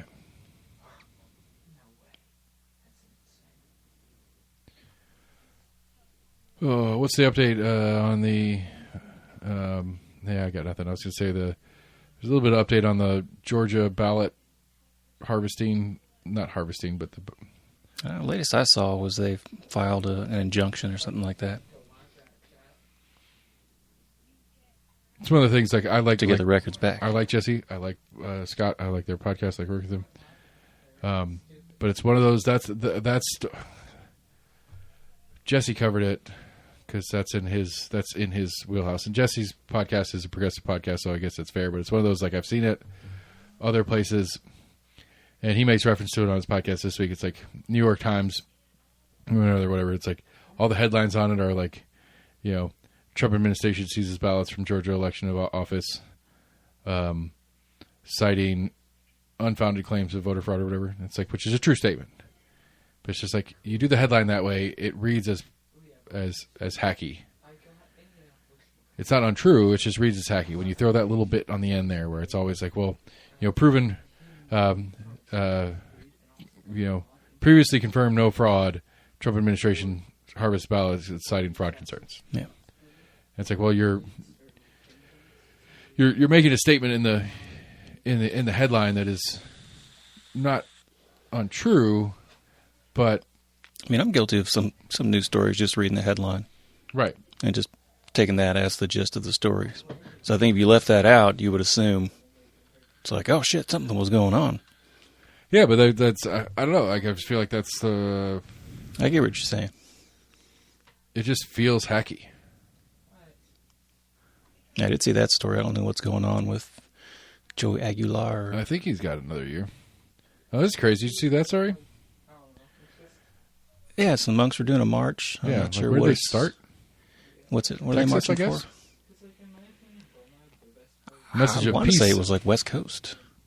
Weren't they going to end up in They stopped New in York Morristown or DC? today for lunch to give a message on peace, mindfulness, and unity on their way back to Texas. Oh, okay. I thought they were doing a literal cross country. That'd have been fun. I think they just finished up renovations on Lindsey Nelson Stadium. Cool. Oh, the City of Knoxville's annual budget retreat was today, which that's their kind of their budget warmer for the new city councilors, get them up to speed on where the budget is, But it's also, I mean, they do it annually, so even city councilors that have been there for a while have been through it a couple times now and stuff like that. But like, you know, this is the call for the beginning of the 26-27 fiscal year budget cycle. Mm-hmm. So Kincannon will start working on her new budget and started creating it, and so it's kind of like it's a snapshot of where we are, what the city has spent, what the incomes have been over the past 6 months, what the plan is for the next 6 months. And then that turns into also starting to work on next year. So we'll see. We'll get more out of that as it comes. I didn't see any big headlines on it. Apparently, the city of Knoxville Facebook page was posting about how they were talking about how their bond rating's great and they're financially stable. They've got extra money in they've got more money than they've ever had in the backup or the rainy day fund or their version of whatever.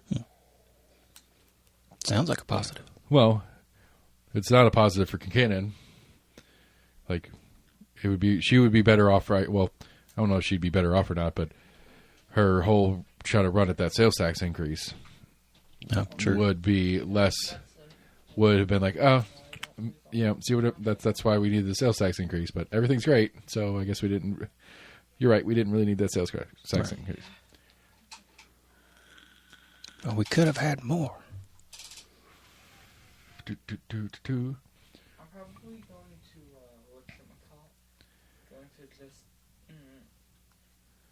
I don't know, man. Pass water and abate sand near said water. And I'm trying to the legendary fish. Trying to see what else I missed. Sewer Avenue streetscape skills going. That's what the legendary fish is. Oh yeah, the Skyland Ranch. I don't even know what that is. It's a horse ranch. Caught fire. I did see that. I physically can't get a king crab, which by the way in real life they are so cool. I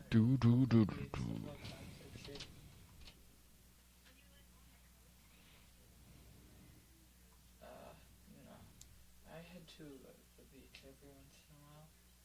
I get to see them along with there's a market. Oh, anyway, sorry for that dead air, people. I just lost it for a second. Scrolling through, trying to find some fun stories that I'm missing. Yeah, I live in. I need to look into. I just need to make some phone calls on some of these candidates. Maybe set up some short interviews and do some phone interviews with people instead of trying to do in the room long term ones.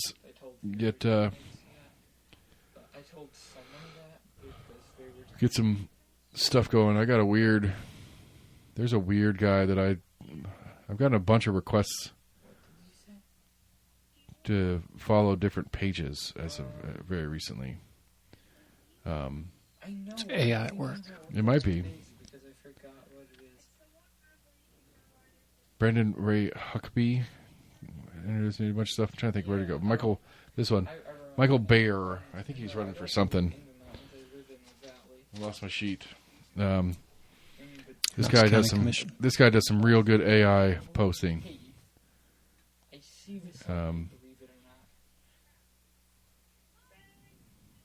Michael Bayer. Knox County deserves leadership rooted in common sense, accountability, and conservative values.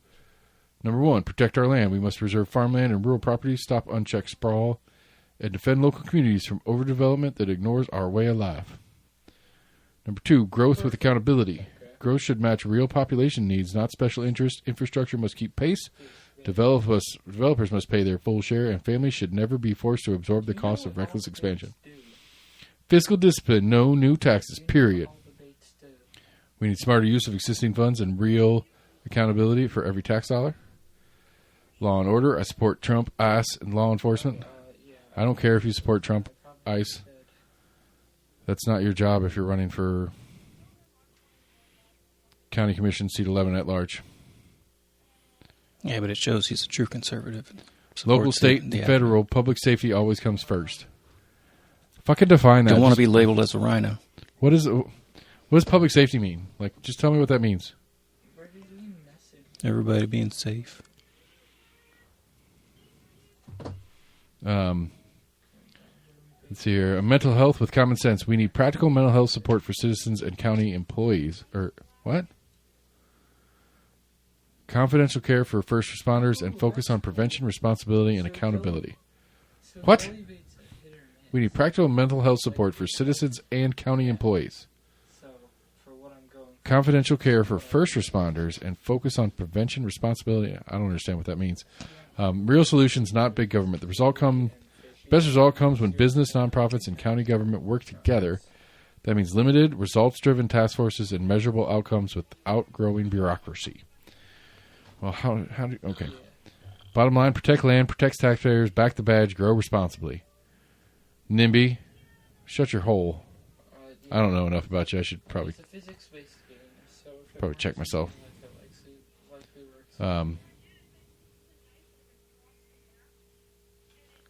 Yeah, but hey, Michael, just for reference, stop using AI to do stuff. Check this out.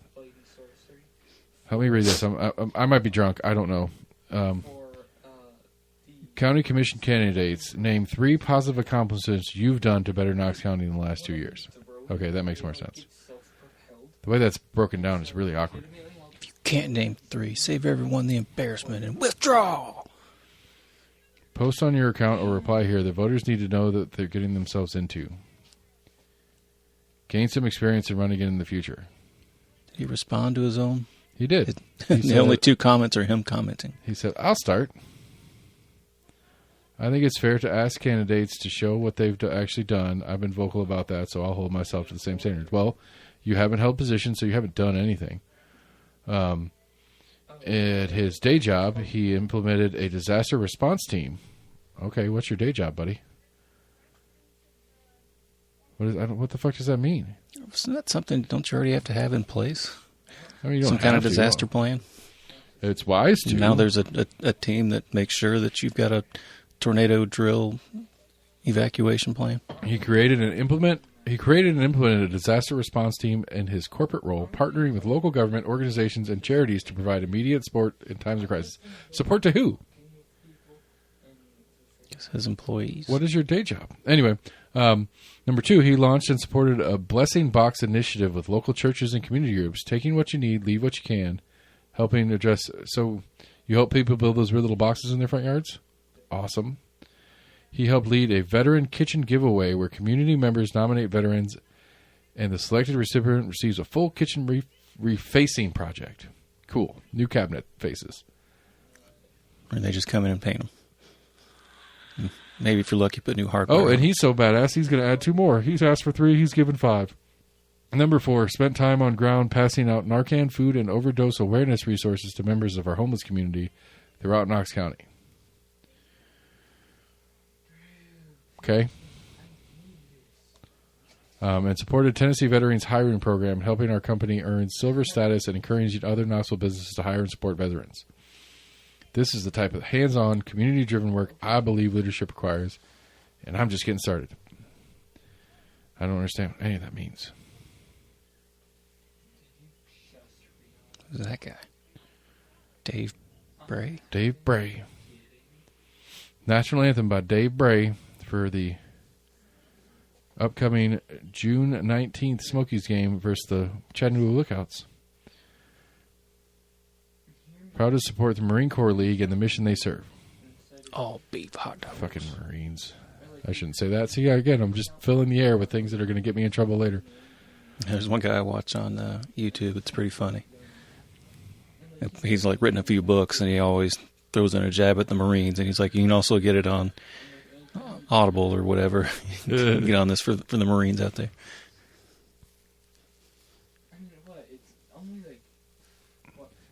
All right, I'll shut up. I apologize, Mr. Bayer. I'll hit you up later on. And we'll talk about stuff.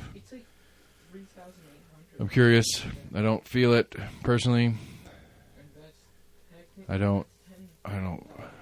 Your style is not gelling with me, buddy. But that's what all the hip kids are doing. It's all AI generated. Yeah.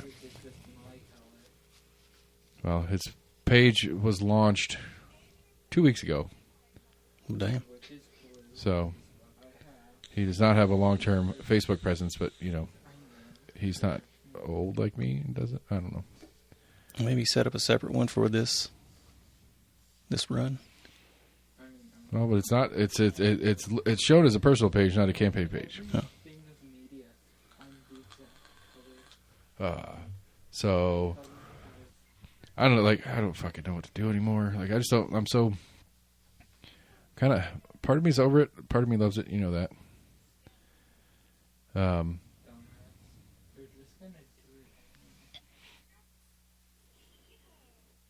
Oh, Jerry Green running for governor. She'll be in Chattanooga on February 17th for a luncheon at the Masonic Lodge. Yeah.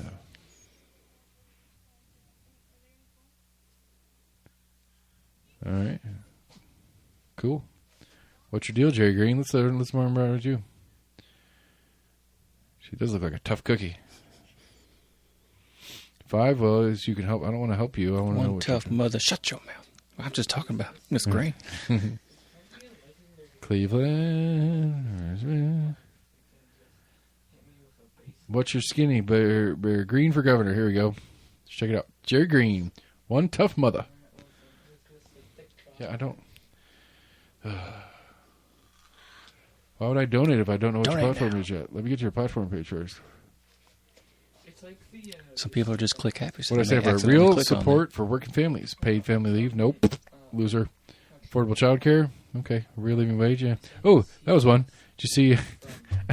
I get it, and I don't, and it just makes me giggle, obviously, because I just started giggling. Sorry, Miss Green. We'll get back to you here in a second. I think it's WBR ran a story about Tennessee lawmakers have introduced a $20 minimum wage for the state of Tennessee. No. Yeah, I think it was WBR. It was one of our local news. And it's true.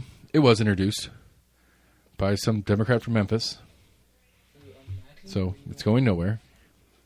Like, I don't know how to to be fair to put the mirror up here and look myself and think about it. It's like, I don't know what the correct thing to do here is, but like I just feel like there's like a false hope to it, or maybe it's a liberal play by the media people to try to draw some attention, knowing that it's going to be a failure.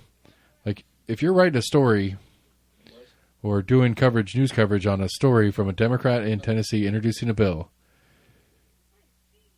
what is your goal? What is your intent? Because it's a true story, but it's also like you're going to make like 27 people go like, oh, sweet, that'd be awesome. I think we need to do a $20 minimum wage. But it's never going to happen. We all know it's never going to happen.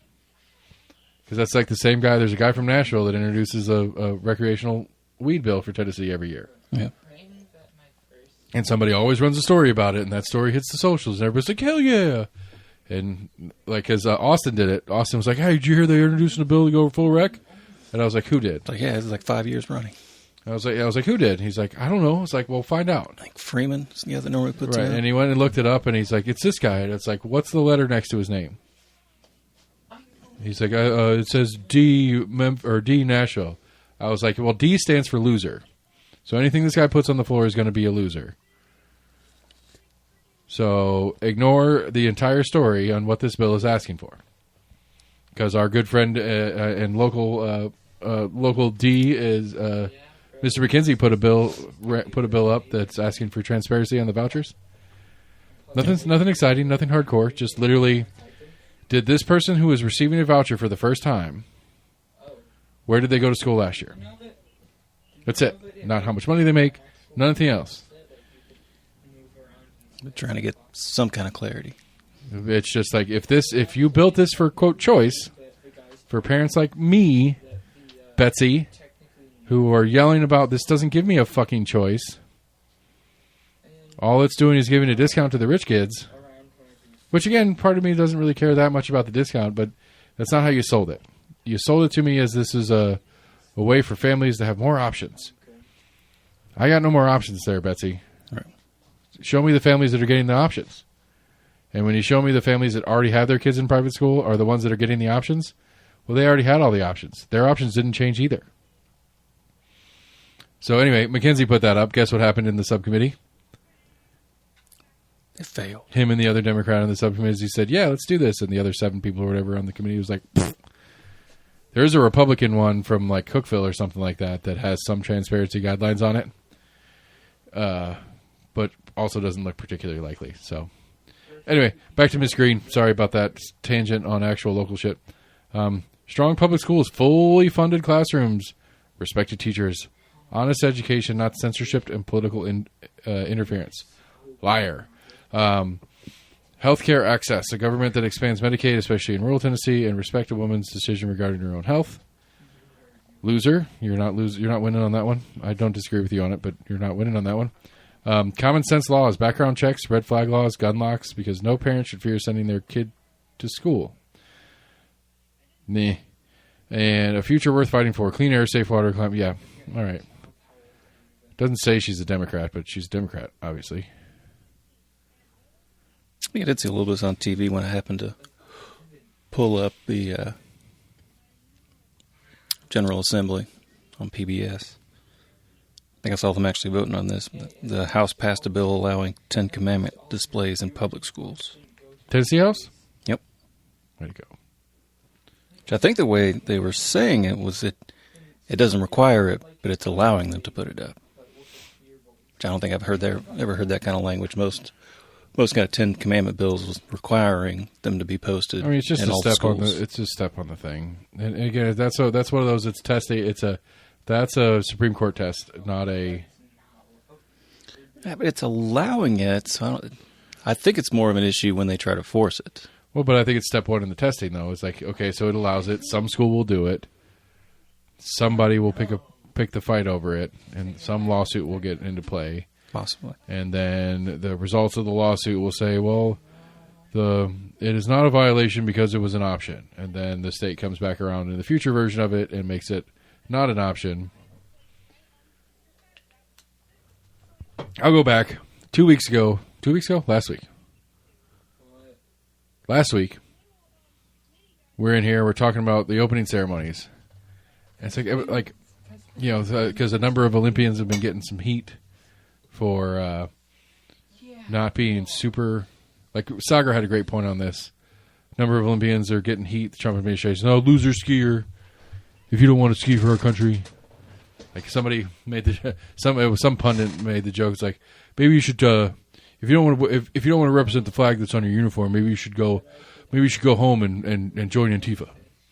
And Jon Stewart had a funny bit on it. It's like, oh, so like the top specimen of a human being, of an American human being, you want to put them in a black scarf and have them out there on the street kicking people's asses? Good call, friend. I did see there was I can't remember what exactly it was that Burchett said. It was something that was like, go and play in the snow, basically. It's like, quit posting and go play in the snow. I mean, I have some interesting feelings on it, but Sagar's point that I thought was super interesting. It's like they're answering questions. Right. They're not just walking up to the podium and saying like, it's hard to be it's hard to represent the U.S. right now on the world stage because of this going on. They're not just saying it; they're getting asked about it. Right? Yeah, I did see that clip. And I think Sagar had a great point. And I think we talked about it last week. There's a girl who was born and raised in like Denver or something like that, or Aspen, on a ski resort. Her parents are Chinese nationals who immigrated here, are now citizens of the United States, and she is an American citizen, but she got whatever paperwork needed so that she is competing for China as a snowboarder or something like that. Which I just, on the surface, I think that's kind of weird. It's like your family, your grandparents lived and died in China. Your parents were born in China. You were born in the United States. You're a U.S. citizen. Why are you competing for that country? That seems kind of weird to me on the surface of it, but do you think she's going up to the podium and some random Chinese reporter is asking her about, hey, what do you think about what's going on with the Uyghurs right now? Right. They're not asking that question. Which does give some credence to the whole liberal media thing that some of the right likes to bitch about. It's like a liberal media would ask that question because it puts that America sucks in the world conversation right now. because these liberals that hate America are going to ask those questions, so these athletes answer the questions honestly, and then it's like whatever. But it's like A, that's part of supposed to be the First Amendment free speech kind of thing, but B, why the fuck are we asking them the questions? Like seriously, right? Like, it could have been some international journals as well, because it's not like yeah, but again, the rest of the world has a high. But again, fuck you, international journalists. If you're going to ask my guy that question, then go ask this girl about what's going on in China with the Uyghurs. Go ask the 4 Jewish Israeli athletes. I don't know if there's even an Israeli team, to be honest. What's going on there? Let's go ask the South African athletes what's going on with their racial bullshit that's been going on for decades. They're not asking that question. They're not asking political parts questions to all the athletes. They're just asking it to the Americans. Right. And I think Sagar had a good point on that, and I was like, I didn't even think about it at all that way. Like, hey, hold on a second. Why are you bringing it up? And then again, to be fair, 100% of it, it's like, also, Trump, you have more important shit to do to give a fuck what some random fucking alpine skier says. Because, to be fair, it was pretty fucking benign. Most of them, at least the ones that I heard, it's like, it's a little, I have complicated feelings about representing America right now. Because there's definitely some stuff going on in my country that I don't like. Yeah, it was definitely criticism light. But even that, that statement by itself is such a brag. If you really think about it, how many nations on earth could you do that? And then go home afterwards and not get, I don't know, at minimum thrown in jail. Do you think that random chick from China could just be like, oh, I think Xi Jinping's an asshole and I hate everything that he does, and then go anywhere near China for the rest of her life? That ain't gonna happen. Right. She might go to jail if she's lucky. She's probably gonna disappear. Very possibly. And so it's actually kind of a brag. And if you have and again, it's and again, to belay another one of Sagar's points, it's like I can't remember exactly what he said, but he's like, this is how this is an example of how weak you are. This is a weakness that you're showing. Because if you were in a position of strength, you would ignore this and be happy. But you are so weak that you have to show everybody that you're strong, and you don't. There's an article talking about... No, go ahead. The McKinsey bill that... his transparency bill? Yeah. Yeah, what about it? Apparently there's a Republican as well that put one up. Yeah, I said that. But he also... How'd you say that? Yeah. I think it was from Cookeville or something like that. I can't remember where, but... Apparently he was one person that didn't vote for the voucher bill when it initially went through. Yeah. I think his transparency bill was... I guess it's supposed to be... This is more detailed. Yeah. I think to be I don't know where it's at, though. I think to me, the more I thought about it, and this is another one of those, I would love to ask Bexley and talk to her about it, but I'd be afraid I'd give her an idea that she would push. So it'd be a $300 million expansion, I guess is what they're going for. Double it, yeah. Right. Which is the plan. You double it this year, double it again next year, and that should put them at about capacity of people who are seeking them.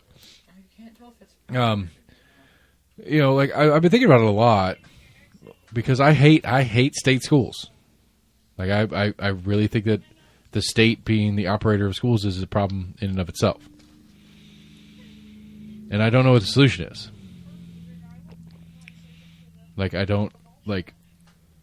Because the current private school, what I don't get, especially out of the more activisty types, why is there not, we joked about it, why isn't there some, why don't we start, why has nobody started a just straight up private school with no religious undertones? There's got to be enough money. There's got to be enough wealthy benefactors who would pay into a system.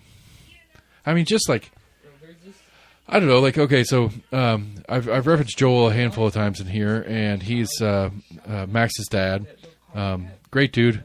Labor leader, which is weird because he's also a very Republican dude, but he was also the head of a labor union in Iowa many moons ago. And one of the funny little things that he used to complain about is he used to say a lot. He's like, I find it really problematic that the businesses have offloaded their training to the state. Meaning, schools teach these people how to work for me instead of me hiring them and teaching them how to do the job. Right? Yeah. And so if that's a thing, or, like if you take that kind of like nugget of thought and you say, okay, well, we have some big companies that operate around here that are like Axel Logistics being a huge company that's constantly hiring, UT Medical constantly hiring. We have all these different entities that are constantly hiring around here. If you went to all of them and said, hey, we're going to build a preparatory school, a preparatory private school to educate and train students to move towards the careers that you're hiring for now and in the future. Would you chip in a couple bucks a year to help us fund this so that we can take their voucher money and then take your guys' funding and build a really extensive, detailed program that does general education to make sure that they're good, well-rounded individuals. They interact with the community and society at large, and are healthy, healthy, happy people in and of their own right, and will focus on getting them skills and techniques and thought processes that are going to help them excel in your business after they get out of our school. Would you be willing to invest some in that? I think you could probably do something. Get a little bit, not a ton. Get 20 grand here, 25 grand here, 100 grand here, some sort of yearly endowment from some different entities. Get some nonprofits involved that are wanting to educate stuff, and probably pool together, get some shit out of United Way, whatever. Just get a bunch of different things together and get a pretty good pool of money plus vouchers, and have an agnostic, production development first, liberal minded. I don't even know what you'd call that part of it. Build that kind of program, especially now because the state's not looking over your shoulder on, like curriculum requirements. I want to say Harriman has a BOED school. I want to say it's a little bit more like a farm focused, huh? Vocational education. Oh, VOED. BOED. I thought you said Bo. Oh. And so I think it would take some effort and energy. It's some brewing and some people that know what they're doing as far as setting up the curriculum and setting up the programming and setting up the actual facilities and getting all the parts and pieces together and accounting and HR and all the different things. It would take a lot to get it rolling. But I would say more companies use community college and regular colleges for their, I guess, additional training. Yeah, but still, you say, okay, you're investing money into Pillissippi or whatever. What's Pillissippi's complaint? Well, they have kids that are coming to there that aren't at a starting point where they can get them to the next point. Help us get them to the next point. It's the same energy mentally. I would say more often than not, it's more like certificate programs that they're having them go in to do for additional. And again, I don't think any point of my private school premise that I'm pitching here is we're specifically training people to come work for you. Right. Like if they come to the school, that's usually for certain fields. They're not obliged to. You're not obliged to hire them afterwards, and they're not obliged to come work for you afterwards. But we're going to build a school that focuses on more of the needs that we see in the community. Right. Some of those needs being yours. Would you invest some in that? I think you could get a decent amount of money from a pretty broad spectrum of business interests and nonprofit interests and maybe local government interests to get a little bit of cash flow rolling plus your voucher funds and have a pretty well-funded school in the private system. Why is nobody seeking this out? Like if we've got this whatever private school that's suing Knox County Schools because they won't look at their charter application because they're insisting on the charter program, that's why. But we have a Christian-based school that's having a problem getting their shit together. Why couldn't we figure it out? It's got to be doable. Yes, I want to see, and partially I want to test the case, and that'd be the other part. You'd get the group of people that want to test the case. Get the ACLU and some people like that involved. That when we open this school, or when we put our application in and start doing our paperwork, and the state or the local refuses to accept our plan, even though we followed all the rules because they don't want our type of school in or whatever, okay. Then we'll get the lawsuit game going and we'll have to play that game.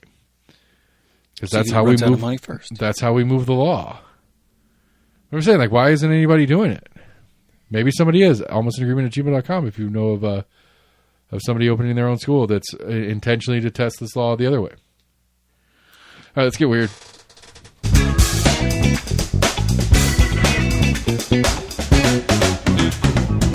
Sorry, Jerry, you're a Democrat running in Tennessee for a governor's seat. You're not worth talking about.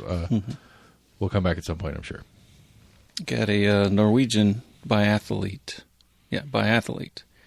Won another medal 3 days after confessing his infidelity. Did you see that story? No. Apparently, I think it was like after one of his races. I don't know what exactly he said, but I guess he confessed to cheating on his girlfriend. And he tearfully revealed during a live broadcast that he had been unfaithful to his girlfriend and hoped to win her back. Accidentally or intentionally? Like he just kind of slipped out in conversation, or? I don't know why.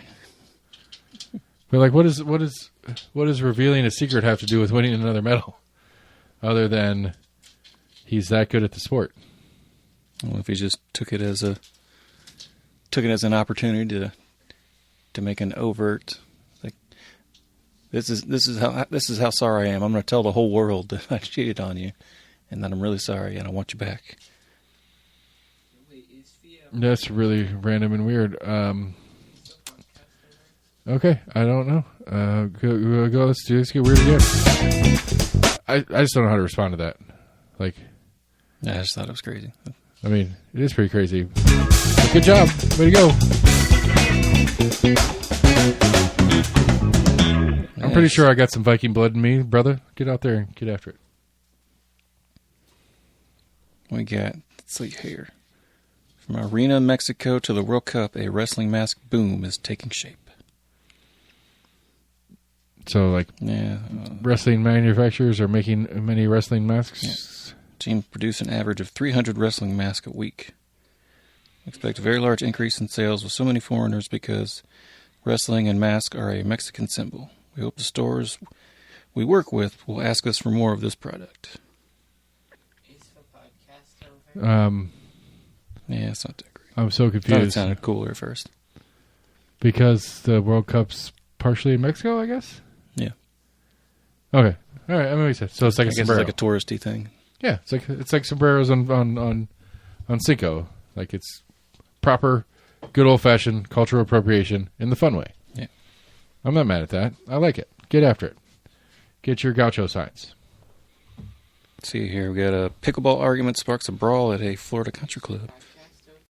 Over a rule led to a brawl during a pickle game at a Central Florida country club, with one player hitting his opponent in the face with a paddle and punching him on the ground before others got involved. And a 60-year-old man was charged Sunday with 2 counts of felony battery on a person 63. Wait a second. 63? Yeah. Okay. He was the one that was beating on somebody with the paddle and punching people in the face. I guess so, yeah. Okay.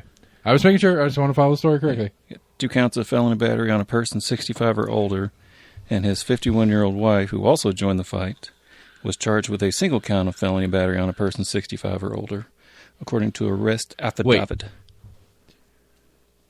Wait a second. Hold up. So there's a special... I mean, I get it. I understand that we have a lot of these, and I'm pretty sure I've argued against these in the past. So there's a special subcategory of victim. Yes, for 65 or older. But it doesn't matter what age the assailant is. Correct. Okay. So still considered a crime against someone 65 or older. It's like an added. That's fucking crazy. Like, again, like I'm pretty sure my original take on this whole like senior citizens should have a special category of defense. I'm getting more of I'm getting more ageist over time. I'll say it right now. I've become an ageist. I hate old people. I don't hate old people. I think old people are great, but I hate they're not special. Let me clarify my statement, because I will run for office someday, and you're going to read through this, and you're going to clip it out, and it doesn't matter, but old people aren't special. You survived. Good job. Congratulations. You don't get that. That makes sense that you get special treatment. You shouldn't get a secondary charge for doing something to an old person any different than doing something to a young person or a normal aged person. That poor guy that's only 40 and got assaulted. you just get an assault charge because he's only 40. I mean, because realistically, if that's the argument, like especially on an assault, and that's why this is my logical reason on why that drives me nuts. A 15-year-old is going to get beat up and heal better and faster than a 30-year-old. So if your argument for why we give special treatment to 65-year-olds is because it does more damage because they take forever to heal because they're old, well, then you should have even less of a charge for beating up a 15-year-old. No, I think there's an added, I can't think of the name of the word, but an exacerbator or whatever. I think there's assault of a minor. For a minor, yeah. Yeah. Right. There's assault of a minor as a different subcharge, and I don't think that makes any sense either. Because what's the point? Like, what are you trying to do? Like, what are you trying to do? It's like, well, it's bad to beat up kids. It's bad to beat up old people. Well, it's bad to beat up anybody. True. And if the point of designating the difference is because you're doing more damage to, well, then yes, old people. The older you get, the more. I think it's necessarily because you're adding more damage. Then what's the then why? I mean, it's more fucked up. A level of vulnerability to it. Not if you're getting punched by a 60-year-old that you're playing pickleball with. That's what I'm saying. It doesn't make any sense. Like case by case, sure. Like if I snuck into your mom's house and beat her in her sleep, that's different. Because that's a breaking and entering. There's a whole bunch of stuff going on there. But like if my parents and your parents are playing pickleball and my dad got pissed off and punched your dad in the face, that is nowhere near the same as me as a 40-something-year-old sneaking into your house and punching your mom in her bed. Okay, so let me put the hypothetical together here, all right? So my parents are playing pickleball with your parents. Not going to happen. My parents aren't pickleball people. Yeah, don't think your parents are either. But my dad punches your dad in the face playing pickleball. Right. My dad gets the same charge as me punching your dad in the face in your backyard, just walking up to him and punch him in the face. Yeah. Okay. The inverse of that being your dad punches me in the face while we're in some sort of turn. Well, I'm trying to. Yeah, my dad punches you in the. My dad walks in here right now and punches you in the face.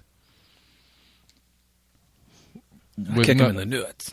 Or my dad. Yeah. Okay. Yeah. The inverse being my dad punches your dad in the face, gets a abuse of the elderly add-on charge. Where my dad punches you in the face, he just gets an assault charge, regardless of whether the interaction is. It makes no sense. It makes no sense. So again, I'm not against. So my dad punches your dad while playing pickleball. He gets an assault of the elderly. My dad punches you in your bed while you're sleeping. He just gets a regular assault charge. Yeah, that's stupid. That's just stupid.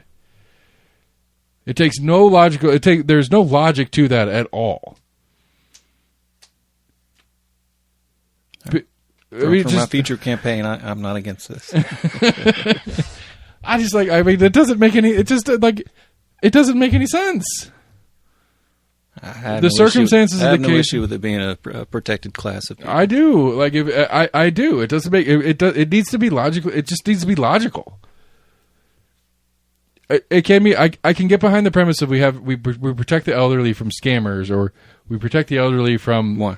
Do what? Why? Because they're old and stupid. Because I'm getting old and stupid, and I don't understand the technology anymore, and I'm going to get caught up in some scam, some Kenyan prince or whatever it is, scam and lose money. Actually, you're right. Does that you're right. You're right. No, you're right. I apologize. You're right. I don't know. No, I don't. Like, why are we babying them? No, you're right. I apologize. You're right. We shouldn't. We should just let them be. An assault's an assault. It doesn't make any sense. I think, morally, yes, I think it's more fucked up if you're going to punch an old lady walking down the street with her walker. Yes, morally, I think that's fucked up. But if we're going apples to apples in comparison, and the only difference is the age of the victim, the level of criminality doesn't make any sense. If I'm walking down the street and you walk up and punch me in the face, what about somebody that's in like a walking boot, not in a wheelchair, just in like a walking? How old are they? Outside of age. I'm saying because we have enhancers. I think was the word I was looking for before. Enhancers for like abuse of somebody that's disabled. Like if they're retarded disabled, then yeah, I can get on board with enhancers. Just physically disabled. Yeah. It doesn't make any sense. The circumstances, the circumstances surrounding it are more important than the specific physical attributes of the individuals involved. Yeah. Like, yeah, if you're in a walking, like, okay, again, you could probably play pickleball in a walking boot. Yeah, I think what little I've seen, you don't have to move. You're not running around a bunch. Yeah. Like, you're maybe not playing like top end competitive shit. Like they have full on tournaments like the U.S. Open and shit now. Like it's tennis level big. But my point being, it's like, you know, you could be playing pickleball, just hanging out with your friends or whatever, and somebody comes up and punch, like no. Like I think if there's a mental handicap in play and you're taking advantage of the susceptibilities of the mental handicap, maybe. But not really. Even in a wheelchair? Even that, not really. No, not really. An assault's an assault's an assault. The circumstances of how or why or what, like if your assault was to take advantage of their disability and steal their shit, okay, I could see that adding something to it. But okay, so it's like you're some dickhead. You happen to be in a wheelchair, but you're a fucking asshole. You're allowed to run your mouth with no consequences and not get punched in the face. But if you were standing in front of me running your mouth in the same way, I can punch you in the face for a lesser charge? That doesn't make any sense. Oh, I was in a wheelchair. I'm allowed to run my fucking mouth because you can't hit me. That's fucking stupid. You can't punch someone for running their mouth anyway. Correct. Same assault charge, though. You shouldn't have an extra protection just because you're in a wheelchair. You shouldn't be able to sit there in the wheelchair and going like, hey, don't punch me in the face, because it's more than just a simple assault if you punch me in the face because I'm in a wheelchair. Now, does some wheelchair-bound person know this? Probably not. Or maybe they do. And one of the most annoying people in the history of time was this very this special needs person who we worked with as a dishwasher many, many moons ago. And he had a very good understanding of the American with Disabilities Act. And played the shit out of that. Like, would just not do something and get on him about not doing his job or whatever. And he'd say, well, ADA says I can do this, and ADA says I can do that. Most of us that dealt with him didn't know what the ADA actually said, so we just took his word for it and turned around and walked away. Right. Because you know what you don't want to do? Get sued by the ADA or sued over an ADA situation. Sure. And so, anyway, my point being is no, you should do that. No. The victim shouldn't make a difference to what the criminality is. I don't know how much of an added, I guess, fine or whatever. I don't care if it's $10 or an extra 17 minutes in jail. It doesn't make any sense. Even if it's lightly different, it makes no sense.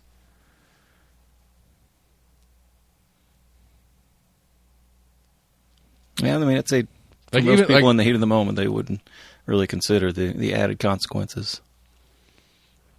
Still, I don't know. I'm good with it being on the books. I'm like, it's not when and if I am holding some office, and if that office has the ability to touch those kind of things, it's not going to be on my priority list of things to dismantle. There's much more important things on my priority list that are problems that this isn't going to be one that I'm going to go and pick and use the political energy that I need to get that one corrected. Right. But it still doesn't make any sense. Like there's like you're not gonna. I don't know how you could convince me that it makes sense. I could maybe for just a skosh of a second if it's taking advantage of mental impairment, and that mental impairment is because of age, young or old. Maybe, but still doesn't. It's still a stretch to me. It's still like, you know, if it's some sort of fraudulent activity, it's fraudulent activity. Like, why would defrauding a 70-year-old be any different than defrauding a 25-year-old? Yeah. You're defrauding people. You should be punished for defrauding people. Who cares who the person is? Right. Now, you took advantage of the subset of, sure, but you're still defrauding people. Maybe this is all an AARP thing. It probably is. Well, I mean, but this is why I'm mad at old people. It's like it's they fucking vote. Is what it is. They get special protections and they get special this, that, and the other because they vote. And politicians care about making them happy. You just gotta wait for all the baby boomers to die, then maybe shit'll change. No, because the rest of it, like that's. I've been thinking about this a lot. Like, there's a lot of stuff that I hate right now about stuff that our parents have done, stuff that the government's done on behalf of our parents because our parents vote for them. Blah blah blah. I've been thinking about it a lot. It's like, but we're really pretty close to that, right? So maybe I'm good with it. Like, yeah, we talked about it in housing. Like, the biggest thing in housing that's stupid. Like, there's only a handful of nations on earth that treat housing the way the U.S. economy treats housing. It's not. It's everywhere else. Almost everywhere else on the planet, they treat housing as a depreciable asset, like a car. Like we treat cars. How is it possible? Like, I understand the land part because land is scarce, literally scarce. There's only so much land, but the actual building on the piece of land. This house is not a nicer house than it was 12 years ago when we bought it. It's significantly worse of a house physically. For the damage that we've done to it with the pets and the kids. Updated a little bit of infrastructure, but yeah. We haven't done it overall. Right. I see what you're saying. Yeah. Right. You know, and the idea that it is quadrupled in value, at least tripled in value over the 12 years, doesn't make any economic logical sense except for the way our economy is structured to reward that because that's what our parents want. Because our parents own houses. That's why kids today can't buy fucking houses anymore. Like, I'm watching my neighbor across the street. He's flipping his next door neighbor. I don't know if he knew him or whatever, but he bought that house and he's flipping that house right now. And I'm watching him do it, and it's like, well, that sucks. Not because that house is getting flipped, because I didn't get the chance to flip that house. I'd love to take a swing at flipping that house. Yeah, because he's gonna didn't spend a ton on it. Didn't spend a ton getting it worked on, and it's going to sell for a ton of money. And it's a fucking 1,200 square foot, one story house. It's not a big or a nice house, but the way the market is right now, it's worth a ton of money, and it makes no sense. Probably, yeah. So, anyway, that's the show, people. We got a little dry there in the middle, and then we got really hot and heavy back there at the end. Every once in a while, maybe we should just do News of the Weird a little bit earlier. Every once in a while, just apparently get me fired up about something. Anyway, there we go. All right. That's a show, people. Yeah, sorry. A little distracted by the Olympics. A little distracted by 72 mayor candidates that I got to figure out how to deal with now. A little distracted by work stuff. The distractions happen, but you shouldn't have to hear me think because it's not a good thing to do. Yeah. Ooh. Oh, excuse me. Oh. Almost in agreement. Gmail.com. Facebook, Twitter, YouTube. Go to the website. Almostagreement.com. Go to your favorite podcast provider. Like, friend, share, follow. Thanks to your friends. Do what you can do to the sports show. April 14th will be the mayoral debate. I will have at least 3, if not 4 or 5, once things are all said and done. You should make plans to attend. It'll be in the Happy Holler at my friend's place called Relics. More details will be announced soon. But anyway, mark your calendars. Be there. It'll be fun. And then on the 9th of May, we've got Holloroo 26. That's going to be a good show. We're getting bands and everything lined up. Doing hard work. Trying to make everything great and cool for everybody. You should hate your parents, too, because I do. I don't hate people, but, don't punch old people. Don't punch young people. Don't punch people the same age as you. Pretty simple. Bye.